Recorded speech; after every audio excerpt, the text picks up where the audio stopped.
Yeah. So tonight we are talking about leukemia. And as most people, I want most people to understand what leukemia is. And when we'll be talking about the condition of perminus, it will be easier for most people to understand what we are talking about and what we are looking at and what has been happening. So basically, leukemia is the cancer of the white blood cells. And the white blood cells are found in the body. Most of people who are not in the medical field might not understand, but what it is that when there is a disease in the white blood cells, it develops the disease develops in the bone marrow, and then it develops from the bone marrow. It goes to the blood, and then if it is not controlled from the blood, it can go to the organs of the body. Mostly, it goes to the spleen. So leukemia usually can affect young people, old people, people of all ages. So nobody is immune. It can come to me even at my age. It can come to our younger people. Mostly, when it comes to younger people, it is mostly chronic, and usually it is not as severe as it comes to older people. That is the good thing about coming in the younger people. Mostly, so actually the leukemia, which is the cancer definitely of the white blood cells, which affects the bone marrow and which starts in the bone marrow, then goes to the blood and then to the organs, can be divided into two, acute and chronic. As I said, acute is more progressive, it's more faster, and mostly the blood cells are immature, meaning they are not developed, and which means it's more aggressive. And the chronic leukemia is usually the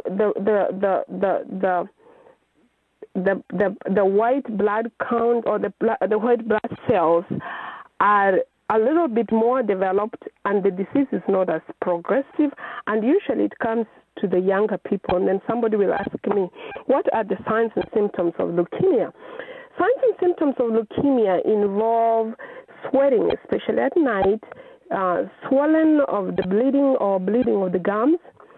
Sometimes patients experience with spots in the skin, and most patients are easy to bleed. They touch something, they bleed like as if patients were on Coumadin. And also, one other thing that is very important is that you find that the lymph nodes, which are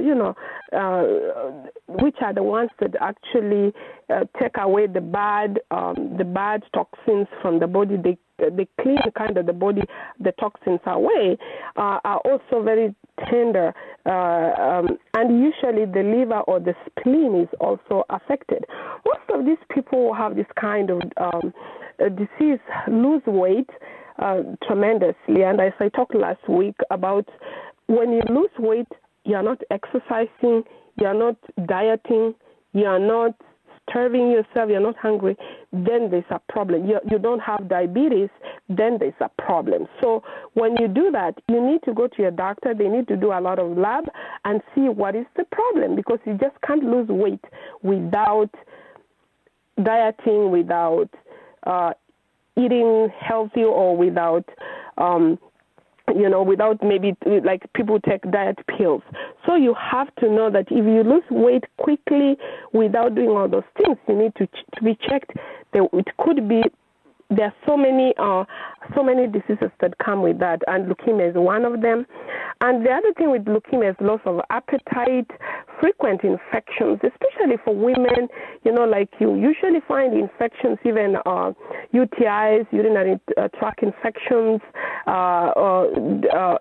also things like having candida, having yeast infections, things like those ones. If you keep having them so many times, you need to go and be checked by your doctor so that they can make sure there's nothing wrong. I mean, sometimes women, if you don't do good hygiene, you can develop that. But if you develop them frequently, sometimes you might find you're developing diabetes, or you're developing leukemia, or you're developing something else.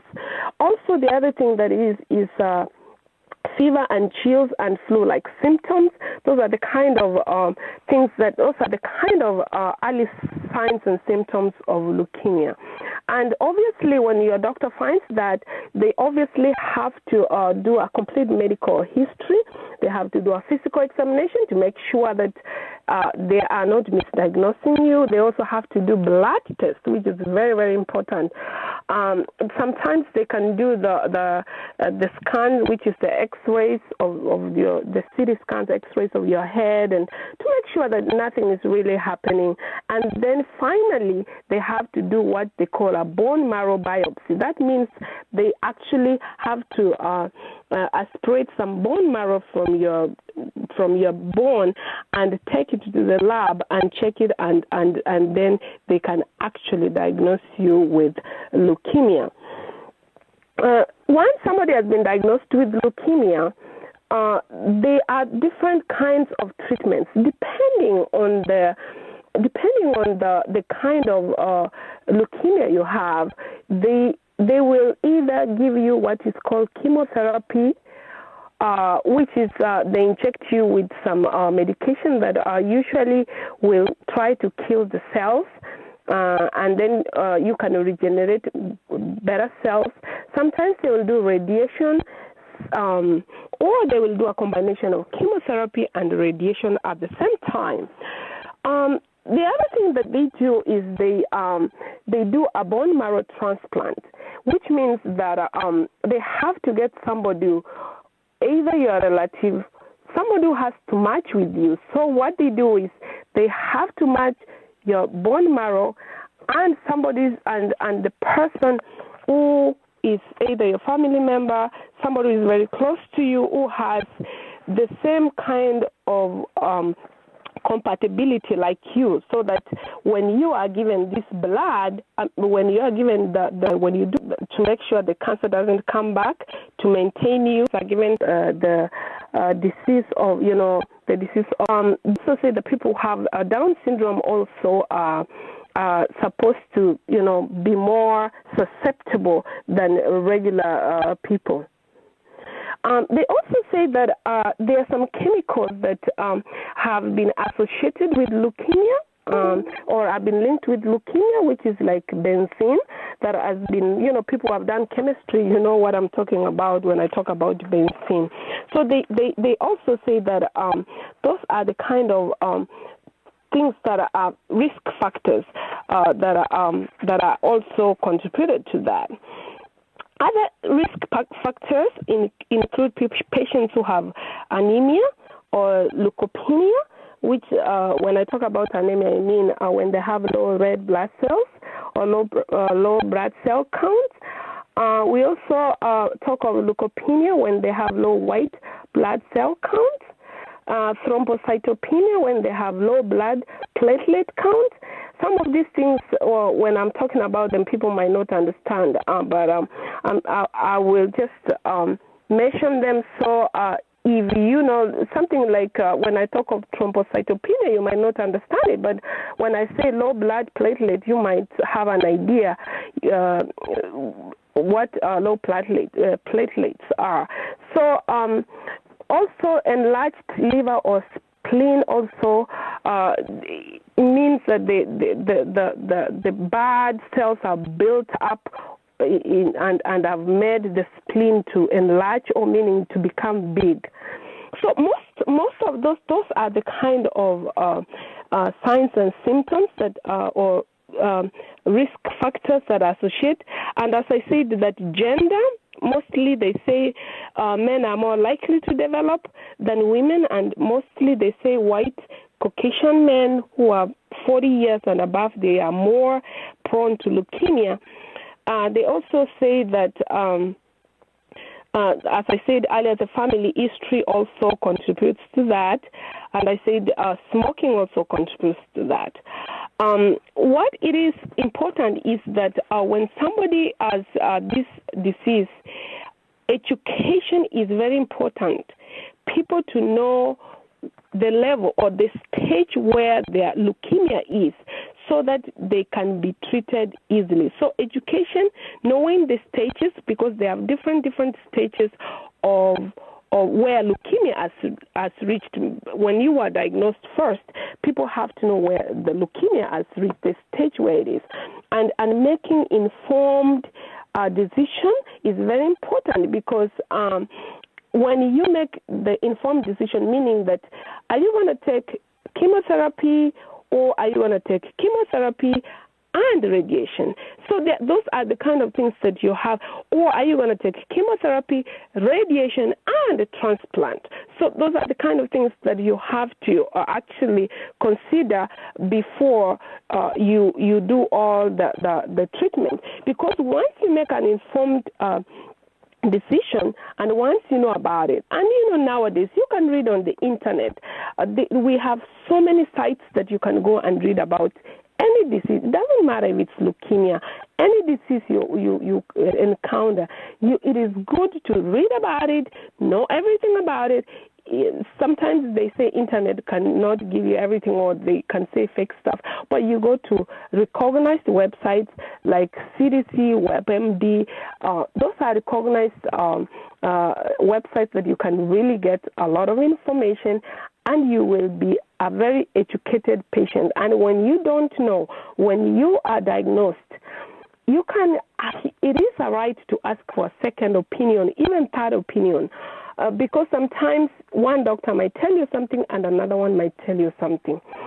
So there's one thing that I have to go back to. When a patient is diagnosed with leukemia, they experience a lot of pain. That is one thing that is really really people have to understand. Patients experience a lot of pain, and it's very uncomfortable. And also, when people are started on chemotherapy, on radiation, they experience a lot of nausea and vomiting, and it is a terrible. People who have gone through chemotherapy, people who have gone through radiation, they will tell you it's the worst feeling you can feel. You are tired all the time. You are having nausea, vomiting. You have sometimes they give you ulcers in the mouth, so you can't even eat. I remember my brother had liver cirrhosis, and I was still in Kenya. I wasn't even informed about medicine, and he really had a rough time. He used to cry a lot. So most of these patients, they really are in so much pain. So sometimes they just feel like the world has come down on them, and usually as patients or as family members, they need a lot of encouragement. They need people to be there for them. They need people to root for them. They need people to support them. Even if they're down, they need somebody to lift them up. And that is the most important thing about any patient who is in so much pain. Cancer pain is the worst pain somebody can experience. So as listeners, or as most people are listening tonight, if you have a family member who has leukemia or any form of cancer, they need your support. That is one thing that I have to finish with, because tonight we also have the privilege to update you about the case of perminus Nyakundi, which I also interviewed. I interviewed Dr. Robert Side. I interviewed a few people in this show, and also where Howie was also involved. I also have to update you so that once we start the questions, then it's going to be easier. I don't have to go back and forth. So for the people who are listening, we are talking about leukemia, and now we are talking about the case of perminus. When actually I heard about perminus myself, I heard about him from our anchor, who is Mr. Ontiri, and also after a while, I also heard about perminus from other friends or from other people who are talking about it on the internet. So we decided to, because this is a boy who has been doing so well, who did well in high school, and people even if they didn't know him. Personally, I don't know Perminus, but we communicate with Perminus very often. It's more, actually, of all my friends on the internet, I communicate with Perminus more than anybody else. He inboxes me, I inbox him, and we developed a relationship like that. So when I interviewed Dr. Side and about his organization called Howie, he didn't know anything. He had no idea about Perminus. He came here to the U.S. He came to do his thing about Howie and other things that he had come to. So I stumbled into him. I interviewed him about Howie. He said the work they do in Kenya, and they had come here. He was having meetings with other people at the hospitals. And then, Brother Ontiris suggested, told me, since you talked to Dr. Side, why can't you suggest to him about Perminus if he can have anything to help with? So I suggested to Dr. Robert Side about Perminus when he was down in Atlanta. And then Dr. Side said, I'm going to try and see if I can find any help. I can't promise, but I will see. So after a while, he said he had talked to Emory Hospital, and he had talked to one lady called Brenda. And Brenda had agreed to actually take Perminus. And this was great because back in Kenya, Perminus, they needed about, I'm not sure, but they needed about, I think, 4 million or 5 million, something like that. So I said, oh, God, if they accepted that, is great. So we talked about it in the show. We interviewed him in the show. He said Emory Hospital had accepted to take Perminus, and it was great. So they started communicating back and forth with Brenda, who was the representative of Emory Hospital. So they talked back and forth with Brenda, and Brenda was asking for more information. So Dr. Side went back to Kenya. They had met here with some other people, so they decided they were going to take care of the case. Even before I left, when Dr. Side, they had their own fund, they had their own, walk in Dallas. They also helped to have a small fundraising. And actually, to be very honest, I was in that fundraising because I traveled to Texas. And when I came to that fundraising, which was held on a Saturday evening, I believe, I remember, yeah, we went to the hall, and I remember, I can count the people who were there. Were less than people in that hall. And I can tell the people who were there. There were, Ontiri was there, Andy's wife was there, Mama Marie was there, my cousin Rachel was there, who had just come from Kenya. My cousin Naomi Mogaka was there. I was there. We had the guys who were doing the fundraising, Nyangenya Womanga and Dominic, and they were about three or four other ladies. I don't remember their name. We were maybe 10 people or less than 10 people, and most people were giving 10 here, 20 here. We didn't stay for. No, there were less than 10 or 12 people in that hall. But we didn't finish because we had to go for something else that we were, another function that was there. Anyway, to cut the story short, this Perminus case continued in Kenya, and they have been working on it back and forth with Blender and Dr. Side. I've been keeping in touch with it. So I kept pushing for it. I was like, what is happening, guys? What is happening? So eventually, I was like, you know what? Dr. Side, you've been talking to Brenda. I need to have a number because we need to push this thing. You promised people, the boys coming to states, I need to do this. So he gave me the number to Brenda. I called Brenda here in the United States. Brenda said, okay, Pam, I took all the paperwork to the oncology team. They are working on it. She said, call me. That was like 2 weeks ago. Yeah, call me or I will give you the information. So when I called Brenda said, we accepted this guy here in Emory Hospital, but they have a waiting list. So if the guy is willing to wait, because they do first come, first served, And he said if the guy is willing, then he has to wait. There's a waiting list. He has to wait because we have other Americans. Because this is free services. It's a program they give for free services. And then I communicated back to Kenya and said, you know what? We cannot wait for all this. We don't know indefinite. How are we going to wait? And the cancer is spreading. So I communicated to Dr. Side. I communicated to Ontiri.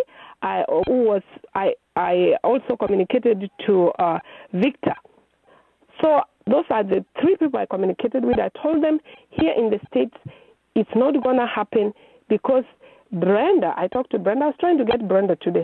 Brenda said there's a waiting list, and also they said that they have to also give the Americans who have been waiting on the line the chances, and they have to consider, they look at the paperwork and they consider also who should go first, considering how the disease is spreading. Obviously, the people here in the United States get a better chance because they are here, they are waiting, they're in the hospital. So then, back in Kenya, when I spoke to Dr. Side and Victor Swanya, I told them you can go ahead and do the necessary so that you can go to India because India was another option. So they started working on that.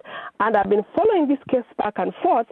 What is happening is that, unfortunately, in Kenya, they cannot do what they call HLA, which is a human leukocyte antigen. The people have the donors, meaning the people who have to give the bone marrow. Their blood has to be taken in Nairobi. And it's only one center that has to do that. And then the blood has to be taken to South Africa to be checked for compatibility. And then the result has to be sent back to Nairobi. And then they will know what it is. Sometimes the result might not be what they expect. And then again, they have to send the blood work. So that is what I'm told. I'm not in the ground to know if it's true, but I know for sure they don't do the HLA in Kenya. So as of now, what I'm told, for most people who are listening who want to know what I'm told, is that the blood work was done, and they took the blood work to South Africa, and I requested Dr. Side to come on board so that he can also explain himself or explain what he has been doing after he left for Kenya. So maybe that if I've explained, that is actually the much I've explained, and I want us to talk with Ontiri if there's anything you can say, and also I want people to understand that Howie was just helping. They were doing their thing. They just wanted to promote perminus. They didn't come here to the States to come because of perminus. They were doing their thing. They were doing their work. They were just helping. And unfortunately, when they were doing this fundraising, people did not show. I was surprised because Dallas has a gazillion of people, and people didn't show for the fundraising. So that is exactly what happened.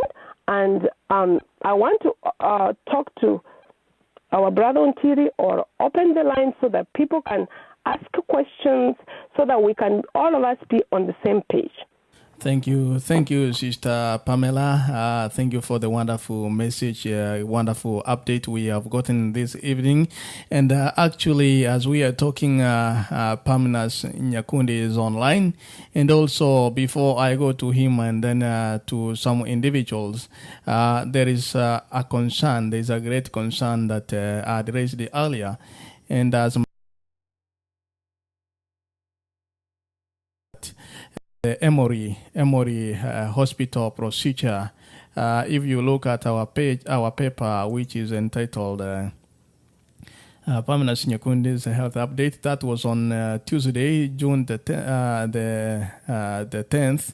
Yeah, we had I highlighted some information which was vital according to what we received by then. So, as per now, what my sister just said is that the HLA test is not done in Kenya, so it had to be sent to South Africa. I had received that information earlier, but there are many questions than answers that are coming up from the update.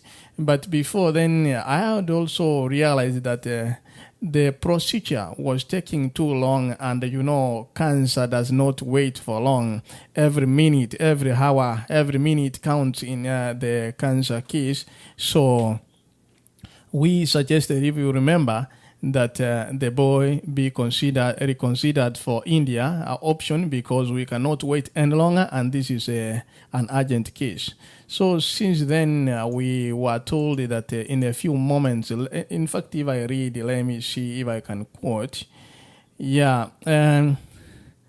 If I quote the third last paragraph, it says that it is unfortunate that the disease doesn't allow us much time. The chemotherapies instituted are not helping at all. So he said that the cancer cells are still there after 7 weeks of a high dose. This was on 10th, and this is worrying. So we also highlighted that actually the India option be taken as fast as they could do it. So just before I go to my brother, I had written earlier in our page that it is so unfortunate, and it isn't our wish to bring brother perminus Nyakundi at his state to keep on bringing him into media, when I always see his page is saying a lot of pain, a lot of suffering, and still we are dragging him. Actually, let me read the update. It was that it is unfortunate to drag this boy to radio and TV interviews when his health is at stake. So we suggested the India option to be pursued, since Emory Hospital didn't qualify him in their waiting list. 1 minute wasted with the cancer count. So I wish we could be touched and help so much regarding this case, help this boy. I'm going to give Nyangenya Umanga just 2-3 minutes, because I also knew this from him before we can allow other people to comment, and then about the update to see what goes on. Brother Nyangenya, are you there? Yes, I'm listening, Mr. Ontiri and the dear listeners. First of all, let me wish my brother quick recovery and God's protection as he is struggling with the cancer disease. It's unfortunate that we have not managed to achieve the target that we wanted to. But also, let me give you a quick synopsis of how I knew this case. I was at work, and a friend who told me that he used to know me at the University of Nairobi. I don't even remember his name. He's the one who told me the case of perminus. And when he told me the case of perminus, I was touched. I went home, and using the number he gave me, I called perminus personally. I talked with him. He explained to me how he is faring on, and I came to know about his case then. So in the process of talking with perminus, I realized that he comes from Kitutu Masawa. And it happens that I knew Barosi Walter Mwenga is from Kitutu Masawa. You might even know him better. So I asked the perminus if it's okay for me to put him 3-way so that he can talk with Walter too. And he accepted.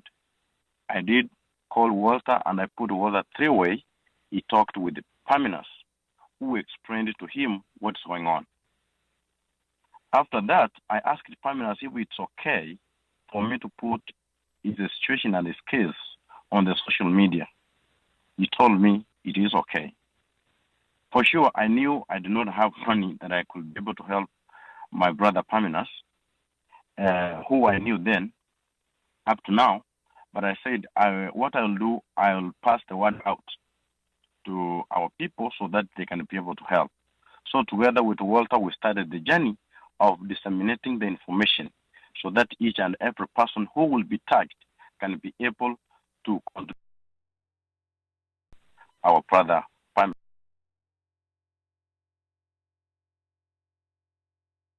It out. My brother Walter Mwenga took over. The problem was helping him together with other people, and I know even there's a friend of mine now. We have never met with most of us on the social media. Franklin was also so supportive from the other side. We used the Abagusigorobo radio to make sure that this information goes out. So everybody was touched when he received this message. So we started looking for a way to get money. And I remember my brother Walter Mwenga told me what we should do. Then we reached out to other community leaders here in DAFW. We deliberated about it. We even had a conference call to see how we can help. So we agreed we should have a fundraising. It was even hard for us to decide which day we should do the fundraising. In the process, when what had gone out, I heard about Dr. Robert Side, who was then in Minnesota. I was given his number. I called him, and I came to realize that he has said that a more hospital in Georgia will be able to help our brother perminus, and he had talked with them. I saw that was a very good option. If the guy comes over here, he will be able to get the best treatment, which basically is what we wanted. So from there, Dr. Side got in touch with my brother Walter Mwenga, and I was also following it very keenly and closely, and I was disseminating the information as much as I could. Later on, we came and we organized the fundraising the same weekend that the Howie Foundation was having a walk here in Texas. That Saturday, as Pamela said, I was there. I helped to fundraise. And trust you me, whoever is listening to me at this particular time, people did not show up. We had less than 20 people on the hall. But anyway, we fundraised. And Barros told me that we managed to raise 2,000, including the money they received from external people who did not attend. I know Rini Nyamwaya, I had seen her donate the money. I had seen that people had traveled to Nairobi for the compatibility test. I'm happy. We all have been touched. But suppose we did sometime that was on 17th May, stand in the gap with Dr. Side Robert. He pointed out that perminus in Nyakundi will be keyword here, free of charge, courtesy of Howie Foundation. And I said, let's fight for the visa fees, prayer, care, and the rest. Great job, men and women of God. And then we said that we were grateful. But I want also you to take note of this. Let no man take pride nor use this for his personal glory. May God be exalted. Do your part as we do ours. That way we will stick, and we will always say that I wish we could put everything aside and do something to help this brother. Let me see, Brother Perminus Nyakundi. Are you there? Good morning. Yeah, actually, we are so sorry to trouble you. I meant to understand that you were unable to sleep tonight. But then we thank God for your life, and we are still praying for you. Yes. Okay, so far, have you met with Dr. Side? Yes. What is the present update, or what do you want us to know at this time?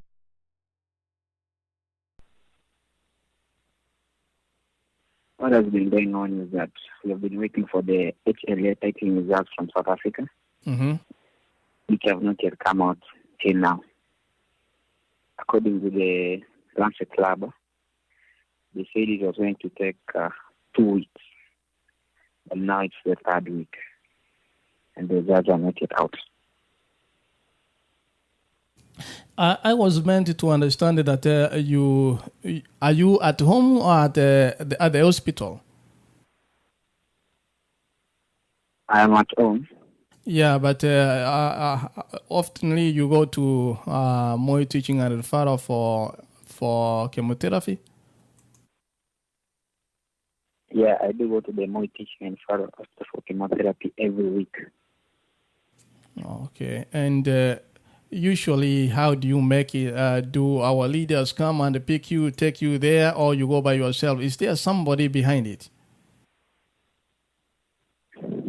I go by myself. Oh, okay. So, so far, what have you received from our leaders? Are they or have they been of any help as coming for you? I understand that you are supposed to go for the preliminary stages for visa in Nairobi, and also I don't know Nakuru somewhere. I don't know Naivasha. I don't know if you have made it or have they done anything like that. What they have done so far is that what I've got is the passport.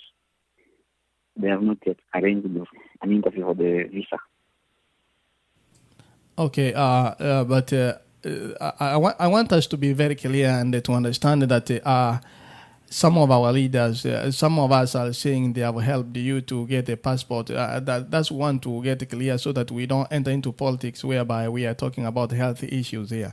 So have some of our leaders helped you get even the passport? Now, for the passport, what I can recall is that Sonia gave us the number of a certain guy who works for the immigration department at Nyayo House. So we went to Dr. Robert Sibe one day. Then we called that guy. Then he took us to a certain point where we paid for the passport. Then we left. Okay. And what about who took you to Lancet? So the Lancet is that we left the house. We met Dr. Sibe on the way. He drove us to Lancet. Then again, after that, in the evening, he drove us back home. Okay, so that shows that maybe at least you have Dr. Sida is coming. At least you have met with him and he has drove you there.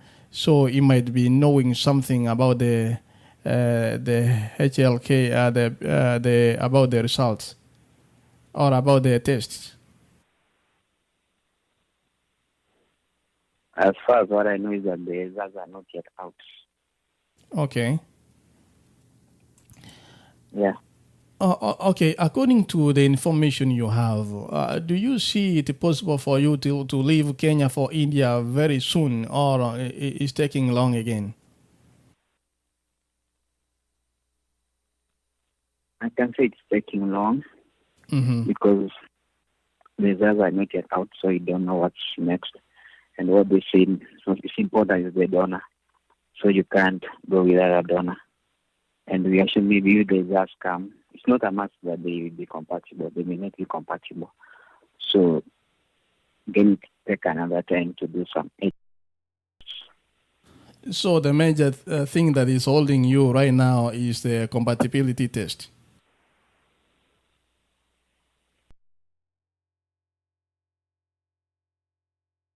The compatibility test is what is holding most of the things. Okay. Okay. And then I'll come back to you. Just hold like that. I'll come back to you. You know, if you remember, I've been so tough on the issue because we know, some of us who know what cancer is. So I think most of us are on the healthy department. So you understand what it means when somebody is taking a lot of time with cancer cells. Sister Pamela, you have heard what my brothers said. And just before I come to you, Omosongo, you had something to say? Yeah, good evening, everybody. And I also have a lot of concern about the the brother who is sick, as you have said. And we want to thank, I want to thank the team concerned and the update, which we didn't know at all, that even the function at the Texas for how we was not even closely connected to the boys' problem that Dr. Shipe, whoever or whatever you call him, Shipe, he picked him up because of the mercy he found we were struggling on. So I wonder why we were not told. Me, I understand the fundraising conducted, the function which people didn't show up in Texas, was basically for the brother who is sick, to raise money for him. And even everywhere was nothing like how we came in to support and to stand for perminus, because the doctor said that the hospital has offered to give him a free medical surgery on his status. So I wonder why, when we collected money, I am sorry I was not there, but when you were there, we were there, because all this money collected and raised was basically for this sick person. So I wonder why money was given to him and the account opened. Is not yet said well my money was there. Then this matter we had is from Melissa. This matter is on the globe. It's everywhere. This complaint, this matter is everywhere in the globe, on the media. It's not only here. That's why it's not me raising this problem. This is even in the ASR in Kenya. The ASR fundraised money on offshore roadshow about 1.5 million. And that money was raised in America. The diaspora people have pocketed their money. And the money from the community where the boy comes from was collected. Who is where? Who is supposed to handle this case? And that's why I had a lot of concern. And there are a lot of people involved in this matter who are not mentioned, like Kennedy. His name appears on the account. The account where money was posted is not involved here. It's not here. I don't know if you can call him too. The doctor himself, who is also almost the main person to speak about this, is not aware, but he maybe he's busy somewhere, but he knew we were supposed to meet. And somebody else may ask another question, other questions. This is a big concern. It's a shame. It's a bad image for us that we raised the money for the sick person. We have pocketed this money. And perminus, I can hear you speak with a deep voice. At deep mercy, I understand I remember very well when your mom stood here and said, please help my son. And we said we will support. I know even if I didn't give enough, my money and somebody else, 2 people, 1 or 3 people will not be enough. That's why they conducted a fundraising, enough money to support this boy go for surgery. And down on the road, they switched the way the boy was going to India, but the doctor gave us a green light that the hospital in America will support this boy. Don't you see? We're in a blackout. We don't know who is where, what is supposed to be done. We're in a blackout. There's no truth. So some things are mixed up here. Miscommunication, and now it's only that Howie was not aware about this boy. Howie was doing his own business, was launching his business. So we thank God that Howie came in and the money was raised. We have not yet been told where this money is. And it's not only $2,000. What proves that it was posted? Can somebody bring out the real information, the parents or the money collected in their account? Why I say only 2,000? Not even a penny, not even 1,999. It's only 2,000. Why? We're like in a blackout, as I can say. If anybody can say again, so I speak something else. Well, almost as I said earlier, we may be politicking on somebody's health, which is a crucial issue, which we may not be talking about.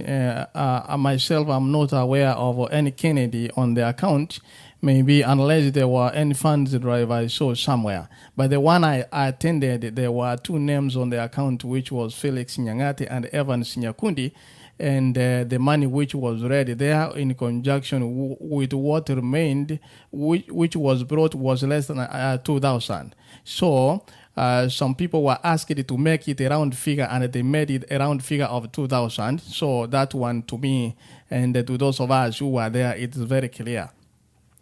And unless there were another accounts which we don't know. I don't want to, because I was there, I don't want to waste a lot of time to give many people to defend or to say something else.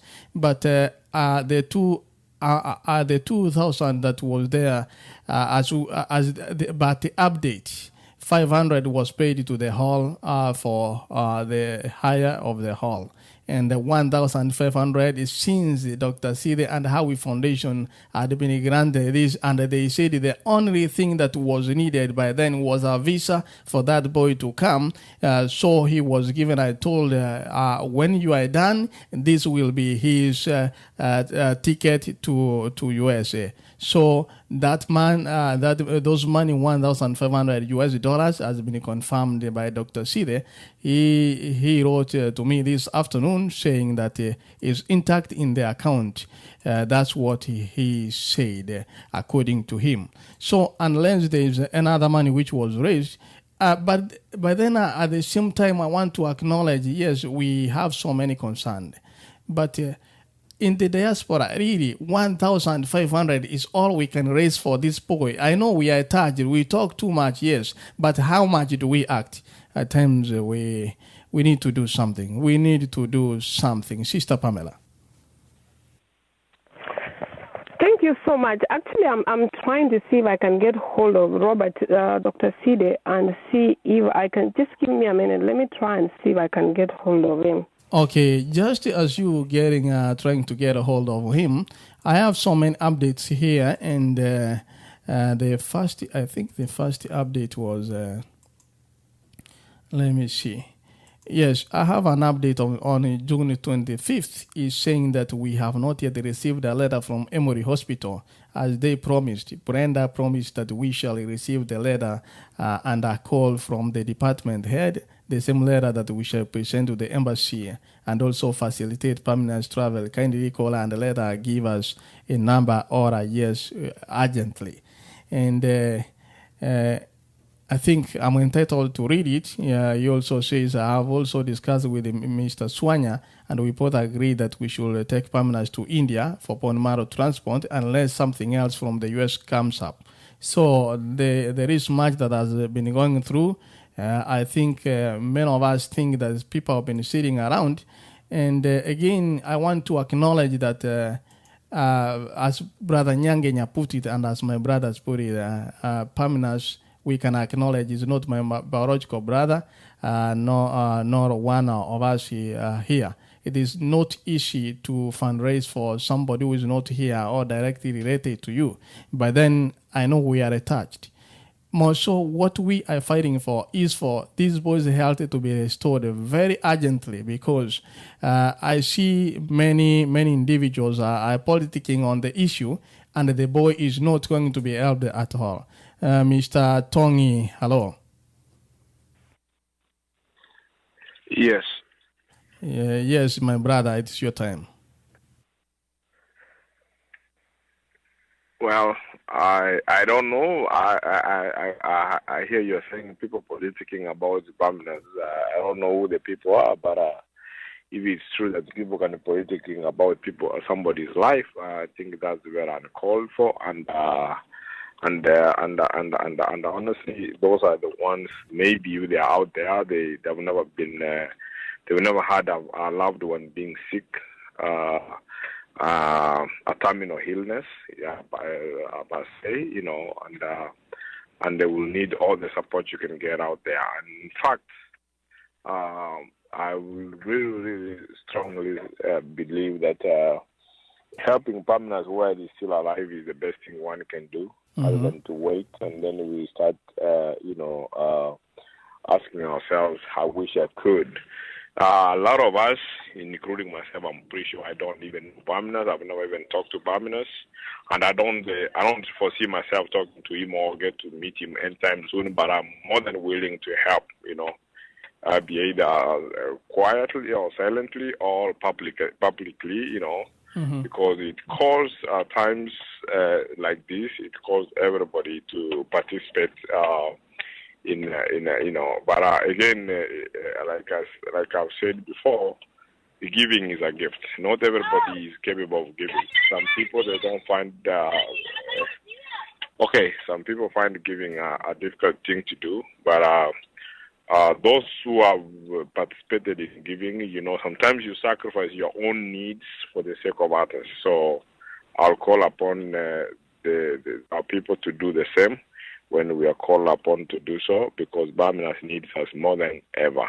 More than ever.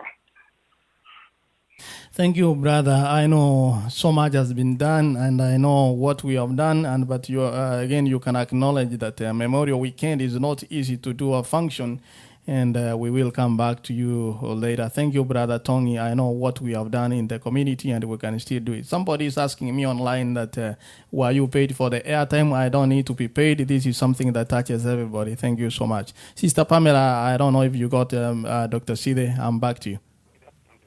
I got him. I'm just, you can pick on my cell phone. I'm just trying to connect with you. So if you pick my cell phone, I'm going to connect you with him. I think it's better if you can connect your phone, because mine has already perminus Nyakundi.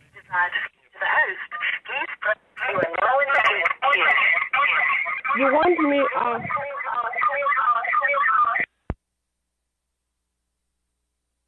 Hello? Oh, okay. Yeah. Sister Pamela, I'm on the other line. Hello? Hello, Dr. Side. Dr. Side, are you there? Let me see. Let me match the phone. Okay, sorry. Okay. Yeah. Okay, the people are listening to you. We've actually been talking about Perminus case, and we told the people what has been happening, and we want you to be able to explain to the people just a little bit what has been happening. I told them how the Emory Hospital eventually denied his case, and you started working on his case to India. Can you give the people, the audience is listening, and tell us what happened to the 1,500, and also tell us what you're doing with the case, with how you're helping Perminus, please. Okay, first, I want to thank you all, and to thank as well all the listeners. It's morning here in Kenya. It's around 5 a.m. We are with Perminus, and one thing I want to thank everybody who supported, who participated, who helped Perminus in one way or the other.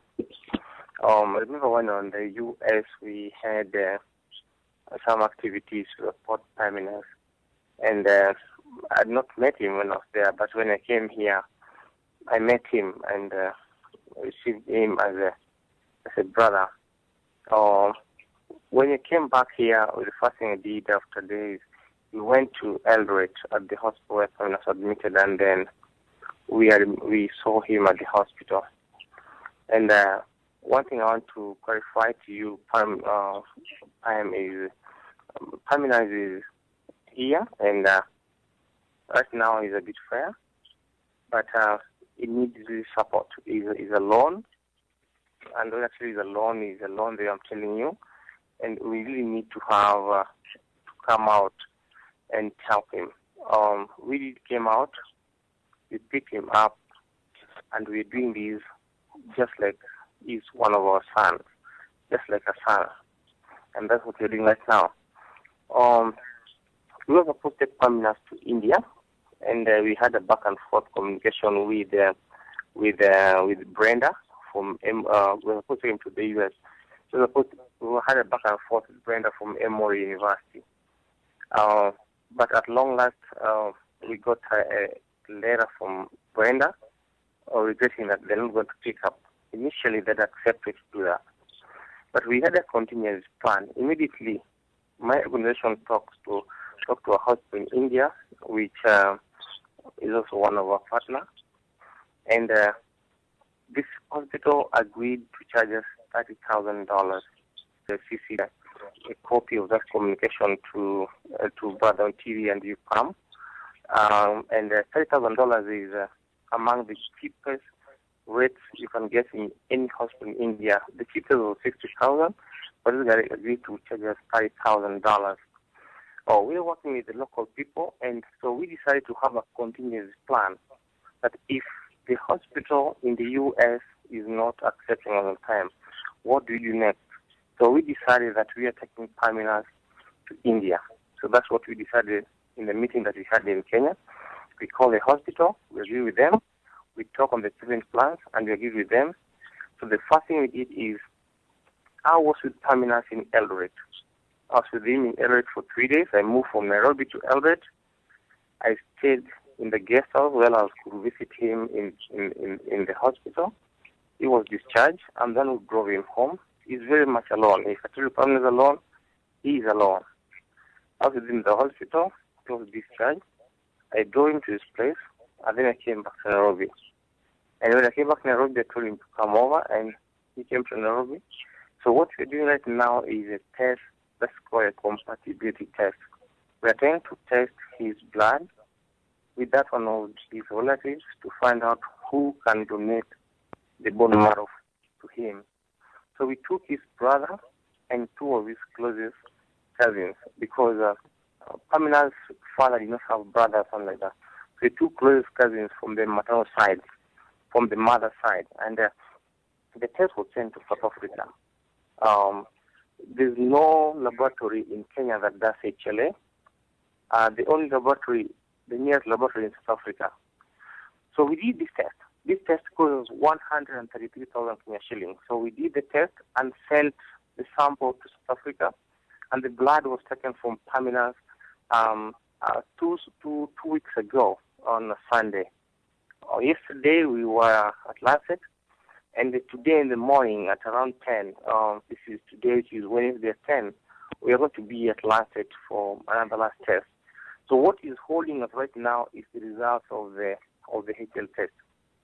We had to do these results of the HL test because had we taken Perminus to India before these results, Perminus was going to be in the hospital for another week or two, waiting for these results to come out, admitted that the money is going out. So we wanted to do the test and finance the test. By the time it's going there, he goes to for the surgery. And then there are two things I want to explain to you.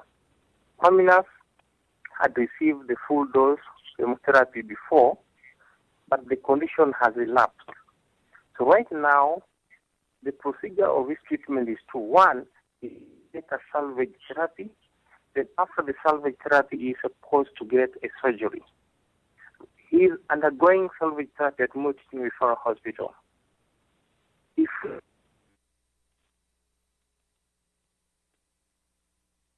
I think we lost him. I don't know if he's still there. I am there. I think we lost him. I was using a calling card. Okay. Do you know his number? You can call. Are you able to call? You have a card? Okay. Let me see. Let me see if we can have three numbers here. Let me see what we can do. But still, you can go on. The number is. No, I think I can give you the number. I think I have the number, but let me see if the other line can come on. Calling. Okay, it's calling back. Let me see if I can connect him now. I don't even know how to do this. Okay, just it's calling me back. Connect the calls. Okay.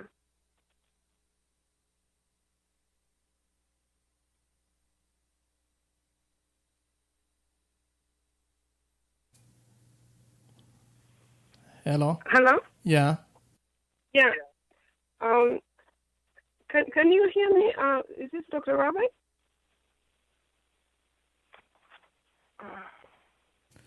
Okay. Are you there? It seems still you lost him. Let me just a moment as I see what to do.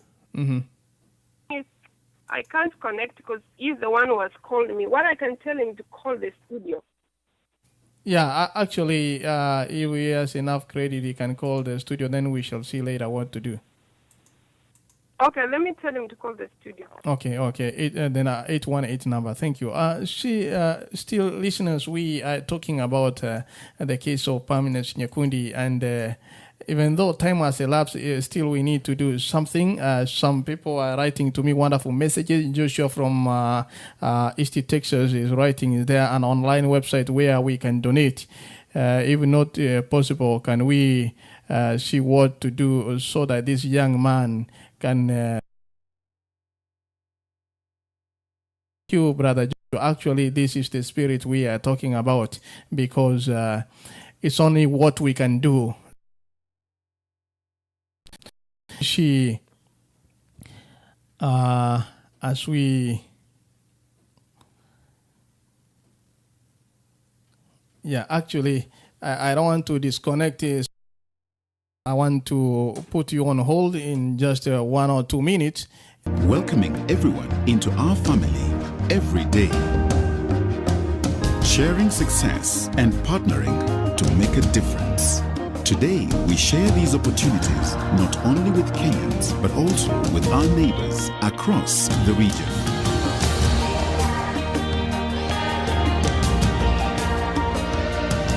And as we look to the future, we proudly pledge to continue this work, finding new ways for the People's Bank to help our customers make more, do more, dream more. Unlocking tomorrow, today. KCB, making the difference. Thank you. I'm coming back to Dr. Side. You are back on air, Dr. Side. Okay, thank you very much. I lost your beat. I think my phone went off for some time. Okay, no problem. You were talking about the test in being undertaken today, 10 a.m. We are going to see the result. Yeah, so I was just telling you, when we came back here and realized that we're not going to Emory, we decided to have perminus go to India. So the first thing we did is to do an HLA test. HLA test is a matching where we match perminus blood with anybody who can donate the test for him. This test can only be done in South Africa. There's no laboratory in Kenya that can do it. So we did it through a laboratory called Lancet. So we took perminus for this test around 2 weeks ago on a Sunday, and the blood was taken from him and the 3 of his relatives. So that was his brother called Brian Swara Nyakundi and 2 of his cousins. We chose the closest cousins from the maternal side, from the mother side. And it cost us around 133,000, which we paid. And perminus sample was taken to South Africa. Yesterday we had a meeting with a local group here, which is also working on him, and brother that is Brother Swanya. Swanya is also a local leader here who has been helping perminus. He's in the team that is trying to also work on his case. So we work closely with him and the family members. So what we are waiting right now is the blood results from Lancet in South Africa. As soon as you get these results, then perminus will go to India. But it also helps us because by the time we're waiting for his results, the treatment where I was explaining to you are 2. Perminus is supposed to go a salvage chemotherapy. That means it's supposed to go a repeat chemotherapy. Then after chemotherapy, it's supposed to go through a bone marrow transplant. The quotation we got from India is the repeat chemotherapy was supposed to cost us $14,000. And then the bone marrow transplant was supposed to cost us $54,000. We told them perminus is already going a chemotherapy, which is at Moi Teaching Referral Hospital. That is what we call the salvage chemotherapy. So we are not going to spend the $14,000. So that one is saved. So on 7th, perminus had the last injection. Actually on 10th, she had the last injection of chemotherapy in the bone. Right now he's on tablets, and now he's ready to go. So we've saved the $14,000. Then we talked to them on the case of the bone marrow transplant, and they said that the whole cost is going to take $35,000. We finished all the communication, all the terms of payment. We received the bank account from the hospital, and we are willing to move. And we are now planning to take perminus to India this week. The only thing delaying us is these results. I've worked on his passport.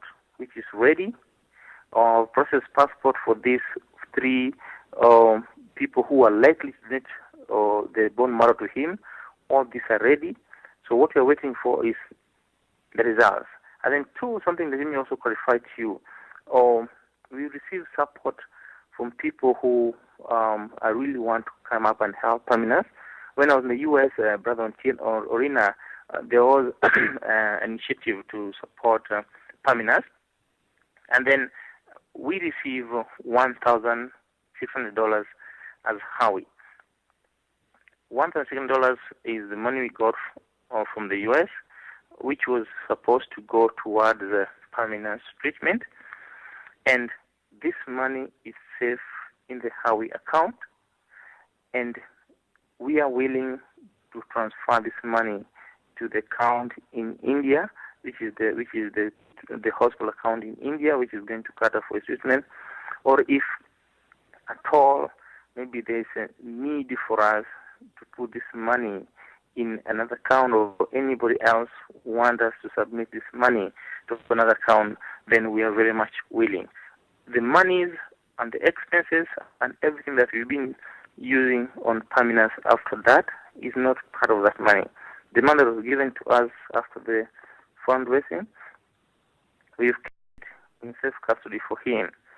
The payment of the HLA with the $130,000, $130,000, or his movement, his thing and everything, we are doing this to perminus because he's a brother, he's a son to us, and we want to help him out on that. And one thing I also wanted to bring to your attention, Brother Nyakundi, is we are trying to help this gentleman. And me had not met him before I came here. I met him. I went to Eldoret and met him. And I want to let this to you known that perminus is alone. He's very much alone here, and we really need to come up and help him. And me, I brought him in, not even less like a patient, but I brought him in like a son, because he's very much alone. If we don't do anything that's going to help him, he's going to be out there, and people shall have benefited, or people shall have talked so much, or people shall have tried to do one or two things about his case. And at the end of the day, he will remain there unhelped. So we are doing our best, and I want to maybe involve anybody else or inform anyone else who is willing to support perminus out there. Let us do this by action. Let's not talk so much. Let's not try to make this a matter of publicity or a matter of showing who's doing much or who's doing what. Let's really come out genuinely with our hearts.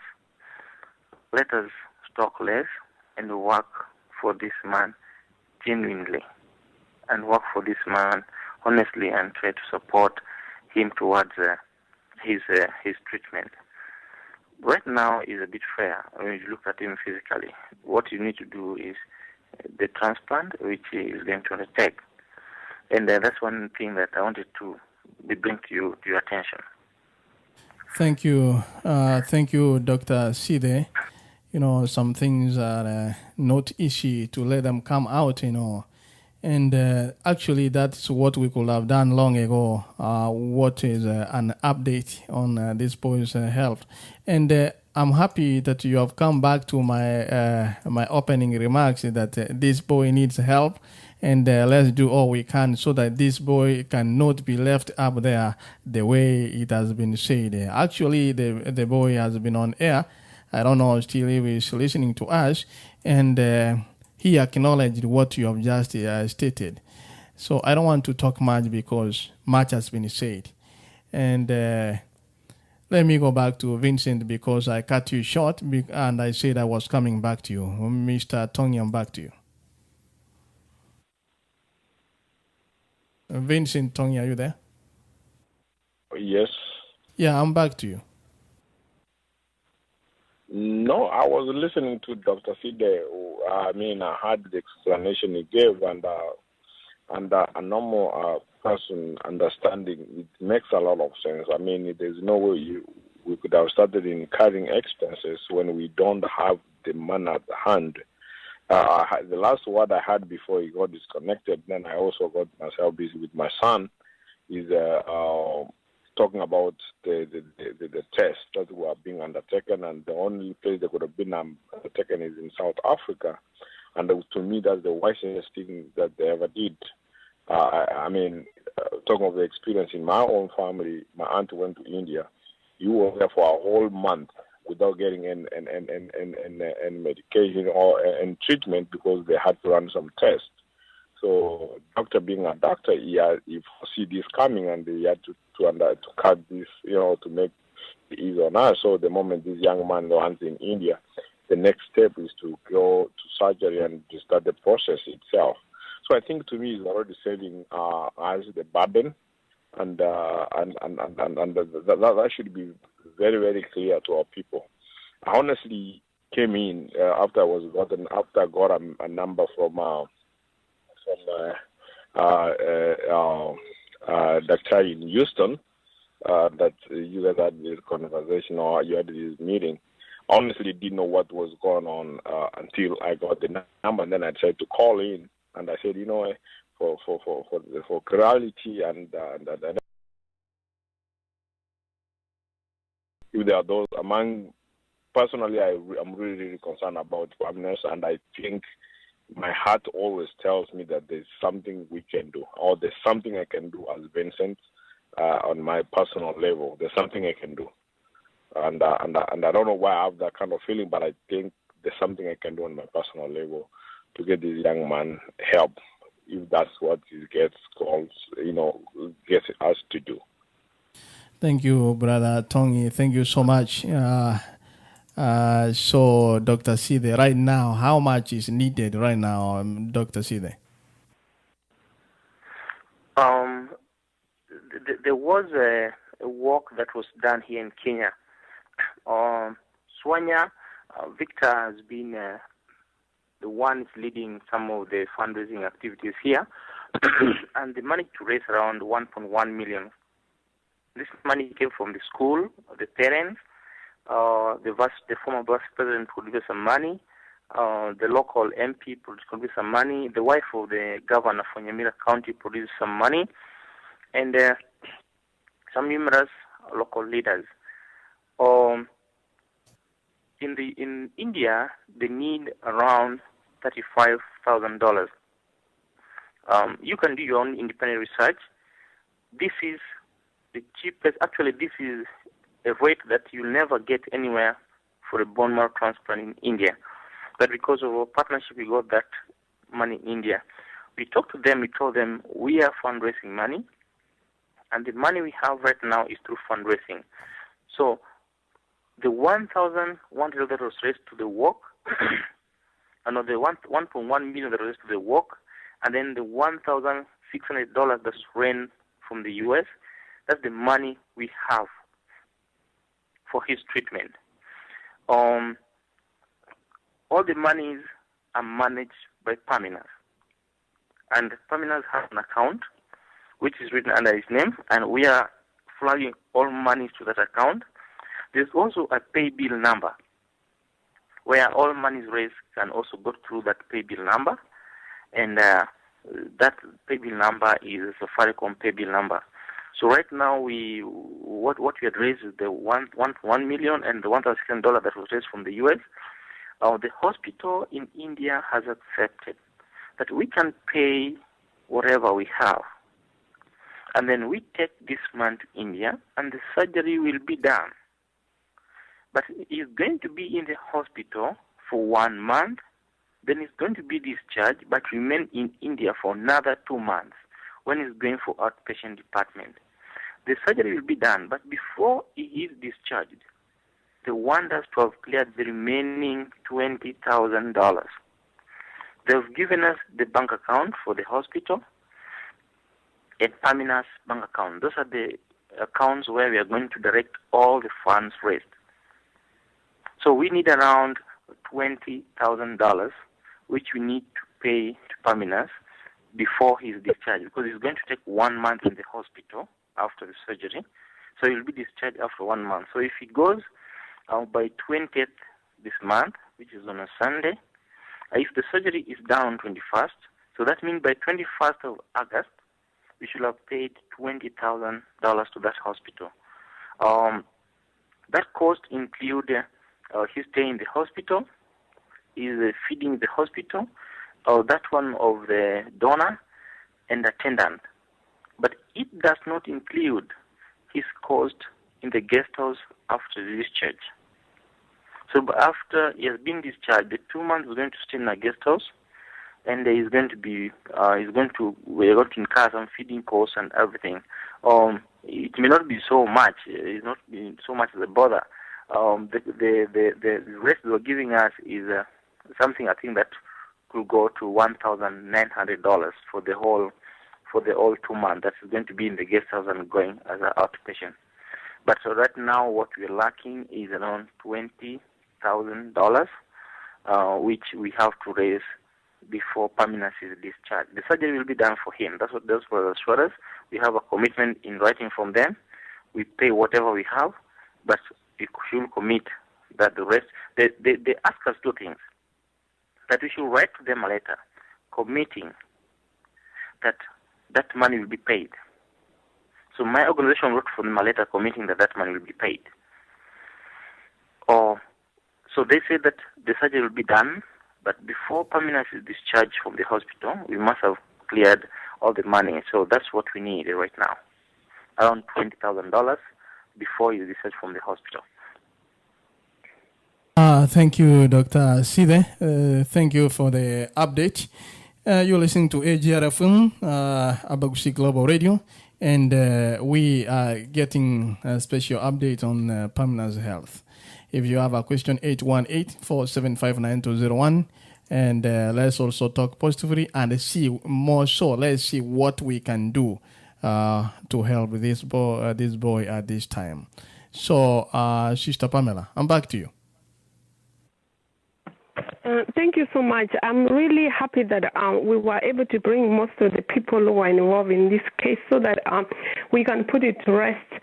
Brother Ontiri, one thing that I really have heard, and I think most people are listening, most people have been in the social media, I understand that they know now that we need about 20,000, and they know now that the bone marrow compatibility, the HLA compatibility has to be done in South Africa. There's nothing you can rush. You can't rush it. It's under their mercy. And that is the reason why sometimes I feel that we have failed our country, because we don't even have something simple as that. We can do it in Kenya. But that is for another day. So what I'm really hoping tonight is that people should be given, Brother Ontiri, the responsible person in Kenya, which they say is perminus, is account number in Eldoret. They should be given that number. People should wire money directly to his account or to M-Pesa account. The other thing is, I don't think after all this drama, anybody in the United States wants to deal with his money. So it's unfortunate, but that is the bottom line, because personally, I will never want to touch anything to do with our money, because people are talking too much. But this boy needs a lot of help. When he was talking, I was literally crying, because I just feel that is my brother. I just feel how he's hurting. And people are out here talking all this trash, and there's 20,000 that is needed for him. So tonight, whoever is talking, whoever's been talking, let them come out, because we put this on the internet. Let people come out. Let them say what they are going to contribute. Let them say they've heard from Dr. Side, they've heard from perminus, they have heard from everybody who was there. They have heard what is happening. Now they have a clear idea what is happening. So what are we doing to help this boy? That is one thing that I really feel that we should come up with. How can we help him? We don't have to donate the money here in the United States, but we can donate the money to his M-Pesa, which we have to give to the people or to the account in Eldoret, so that the money goes directly. It should not go to anybody's hands. It should go directly to the boys' account, and the money will get from the boys' account to the India account. Thank you, Sister Pamela. We are coming to a close of our session tonight, and it's my pleasure that we are together. But I want to. Mr. Franklin Magaki is saying, thank Sister Pam Nyangenya and Dr. Sita for the being articulate on what is happening. I think what he was lacking was a clear communication. Thank you, brother. I think we acknowledge that. 682-240-6430. 682-240-6430. Hello.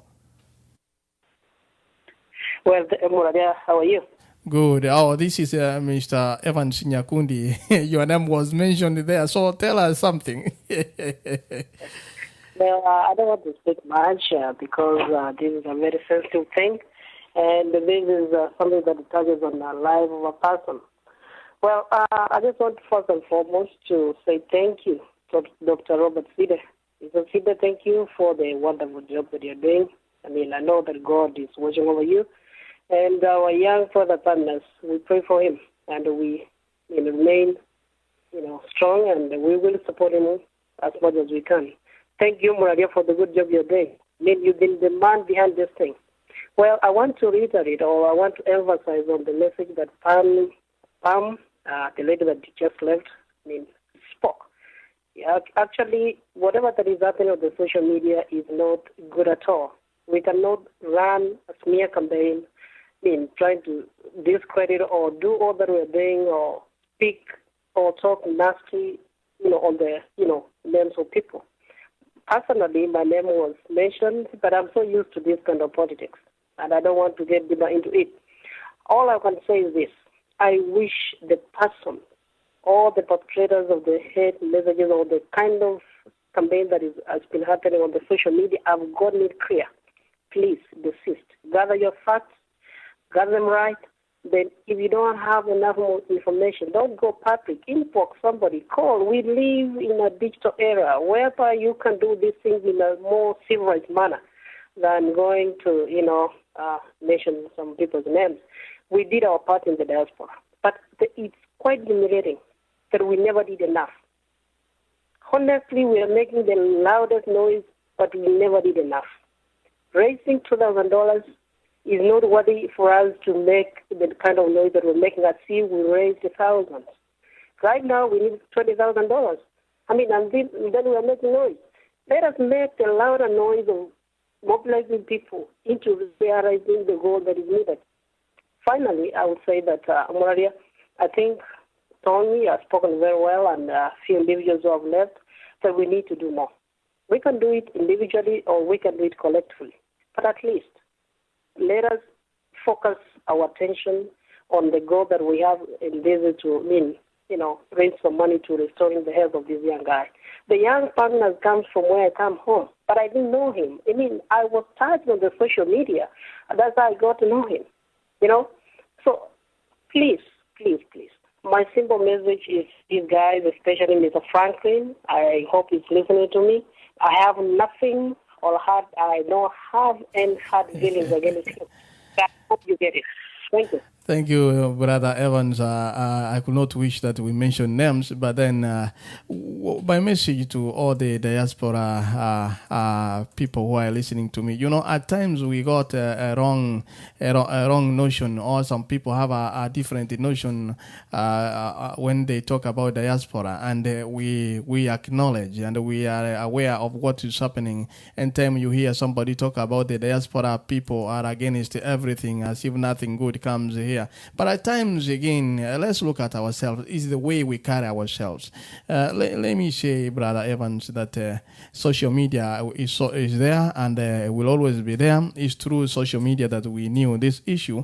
But then, as you said, let's comment something that will encourage one another. Yes, we allow for checks and balances, but I wish the way we commented we could do such a campaign to solicit some funds so that we can do something. I mean, people right now, we are like 12,600 listeners on air, only through phone. I'm not talking about the other lines or online. I'm talking on a phone, 12,000 listeners on a phone. And I'm asking if each one of us could only come with $1 and then send to this boy. That's alone $12,000. But then it pains at times, Dr. Side, at times. That's why I push some things so hard, because they pain so much. And regarding somebody's health, and this is cancer case, it pains so much. Brother Tony, I know we can do more. I saw you press one.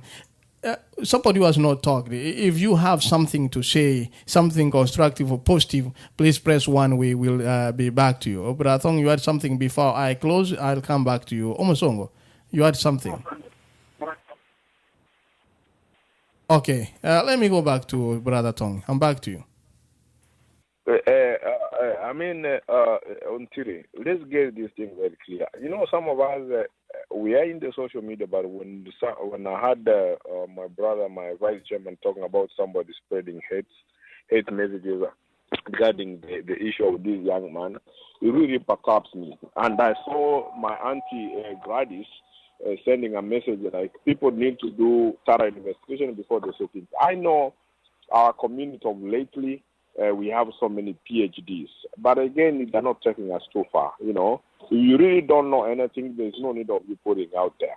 And you can inbox, like my brother said, and whatever, but still we'll get to know.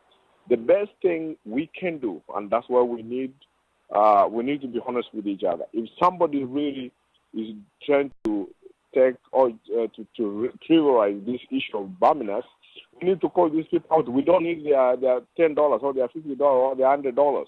We don't need it, but we need people who are genuine, legit, willing to help. I mean, we believe in God. I mean, we can be 10 of us, we can be 100 of us, or we can be 20 of us and still help this young man all the way, because it's a process. To me, it looks like it's going to take us a long time. But when we find that there are people out there who are trying to, like I had some, when I read that message, that, you know, people don't believe in the Howe Foundation. Honestly, I'm one of those people who have done my research with Howe Foundation.